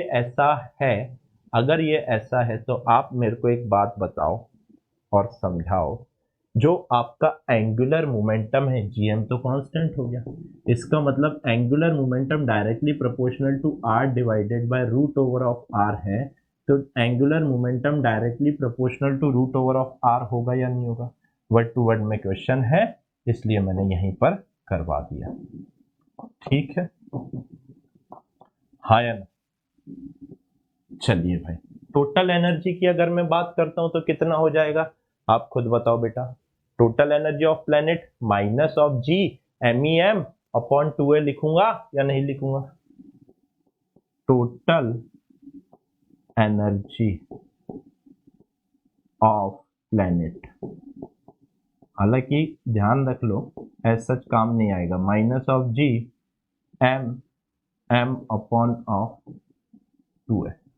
टोटल एनर्जी ऑफ प्लेनेट, देखो ये वाली चीज ध्यान रखो, ये ध्यान रखो, ये ध्यान रखो, ये भी ठीक है, कहीं कहीं आपका क्वेश्चन पूछ लिया गया है। बेटा एक कंप्लीट साइकिल में अगर आप चेंज इन काइनेटिक एनर्जी और वर्क डन बाय ग्रेविटी निकालोगे तो कितना होगा, ये ध्यान रख लेना ना। फॉर कंप्लीट साइकिल, एक कंप्लीट साइकिल के लिए चेंज इन काइनेटिक एनर्जी कितनी होगी? 0। वर्क डन बाय ग्रेविटी कितना होगा? 0। भाई चेंज इन काइनेटिक एनर्जी कुछ हो ही नहीं रहा, एक कंप्लीट साइकिल जितनी स्पीड यहाँ पे थी घूम कर आएगा, सेम स्पीड वही होगी, तो चेंज इन काइनेटिक एनर्जी क्या हुआ? 0। अगर काइनेटिक एनर्जी में चेंज नॉन जीरो हो जाएगा ना बेटा, तो ग्रेविटी का वर्क आ जाएगा as per work energy theorem, work done by all the forces must be equals to change in kinetic energy. तो फिर अगर वर्क डन कर दिया ना बेटा गलती से, तो खेल खत्म हो जाएगा, आपका प्लेनेट जाके सन में टकरा जाएगा। आप इसको समझो ना भाई, ये खेल रचने वाला बहुत बहुत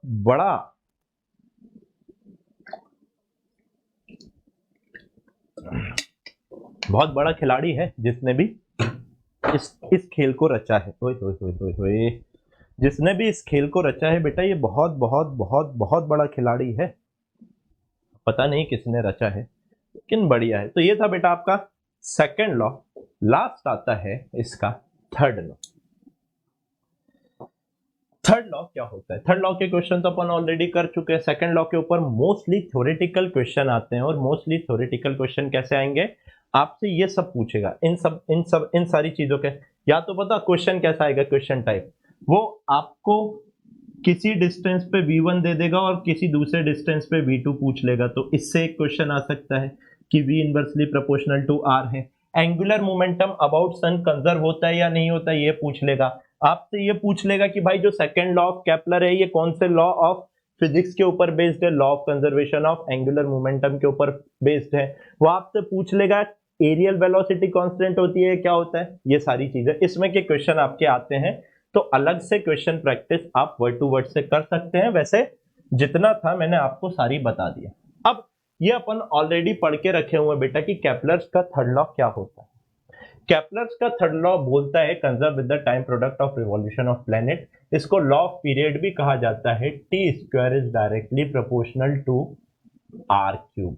T square is directly proportional to are cube या t directly proportional to are to the power 3/2। ये होता है आपका केपलर्स का, ये होता है आपका केपलर्स का थर्ड लॉ। यही होता है, ये बताता है कि भाई अलग अलग प्लेनेट अलग अलग ऑर्बिट में है तो उनका टाइम पीरियड क्या होगा। As simple as this. बहुत बहुत बहुत इजी, बहुत इजी। क्या ही करना बेटा इसमें, आपका ए क्या है, ए सेमी मेजर एक्सिस है। सर्कुलर के लिए आर हो रहा था, यहाँ पे चलो यहाँ पे आप आर की जगह ए ले लो। केपलर्स का a to the power cube और a to the power 3/2 semi major axis होता है। सेमी सर्कुलर के लिए भी यही वैलिड हो रहा था या नहीं, यही केपलर्स का लॉ होता है। इसका प्रूफ आपके सिलेबस में नहीं है, फिर भी मैं आज के आज ही इसका प्रूफ डाल दूंगा टेलीग्राम के ऊपर, कुछ क्वेश्चन डाल दूंगा टेलीग्राम के ऊपर, ठीक है। तो आपको लोड नहीं लेना है, ठीक है। टी क्या हो जाएगा बच्चे आपका, time period. But point to be noted, point to be noted, point to be noted, t square versus a cube का ग्राफ कैसा बनेगा। Graph are important. T square versus a cube और टी वर्सेस ए का graph कैसा बनेगा, दोनों बनाना है आपको। T square versus a cube का ग्राफ कैसा बन रहा है, पक्ष से बना दीजिए। और टी वर्सेस ए का ग्राफ कैसा बन रहा है बेटा, ये भी आप पक्ष से बना दीजिए। देखते हैं कौन बना पा रहा है। T square versus a cube का तो बेटा straight line passing through origin बनेगा या नहीं बनेगा। किरण, हाँ जी सर। बेटा टी वर्सेस ए का ग्राफ कैसा बनेगा, सोचो। टी वर्सेस ए का ग्राफ आपका कुछ ऐसा जाएगा, पैराबोला जैसा बनेगा, लेकिन पैराबोला नहीं रहेगा। क्यों, क्योंकि बेटा t is directly proportional to a to the power 3/2 है। टी की वैल्यू 1 रखो। T is directly proportional to a to the power 3/2 है या नहीं है, हाँ जी सर, है ना। तो आप आराम से ए की वैल्यू रख के टी की वैल्यू यहां पर निकाल सकते हैं। ए की वैल्यू 1 रखोगे, टी की वैल्यू 1 आ जाएगी। ए की वैल्यू 4 रखोगे, टी की वैल्यू कितनी आएगी, सोचो। अगर ए की वैल्यू 1 रखी, टी की वैल्यू कितनी हो जाएगी, 1। ए की वैल्यू 4 रखो, 4 टू द पावर 1/2 का क्यूब, यानी कि बेटा 2 का क्यूब, टी की वैल्यू 8 हो जाएगी या नहीं। अगर यहाँ पर 9 रखूंगा तो टी की वैल्यू 27 हो जाएगी या नहीं, हाँ या ना। ए की वैल्यू पुट करो, ए की वैल्यू पुट करो, टी की निकालो और फिर ग्राफ बना के देखो डब्बा मेथड से, ऐसा ही ग्राफ आपका आएगा। कुछ ऐसा सच इसमें बचा है नहीं, एक दो कुछ स्पेशल क्वेश्चन है वो मैं टेलीग्राम पे डाल दूंगा, आज व्हाट्सएप ग्रुप पे डाल दूंगा अपने, आप वहां से देख लीजिएगा। 3 एक क्वेश्चन ही है, ज्यादा नहीं है, आ जाएंगे आपको समझ। उसमें कुछ ऐसा सच है नहीं, थोड़ा सा बेसिक मैथमेटिक्स है, वो आप कर लेंगे। वो आपको होमवर्क दे रहा हूँ। नेक्स्ट क्लास आपकी बच्चों मंडे को होगी और मंडे को सॉलिड से स्टार्ट करेंगे। संडे को आपका टेस्ट है, तो आप टेस्ट दीजिएगा अच्छे से, टेस्ट दीजिएगा अच्छे से और मेरे को व्हाट्सएप पर मैसेज करके प्लीज़ बता देना आज का लेक्चर कैसा रहा। मैंने पूरा डिटेल में आपको पढ़ा दिया है। Thank you so very much, take care, जय हिंद, जय भारत।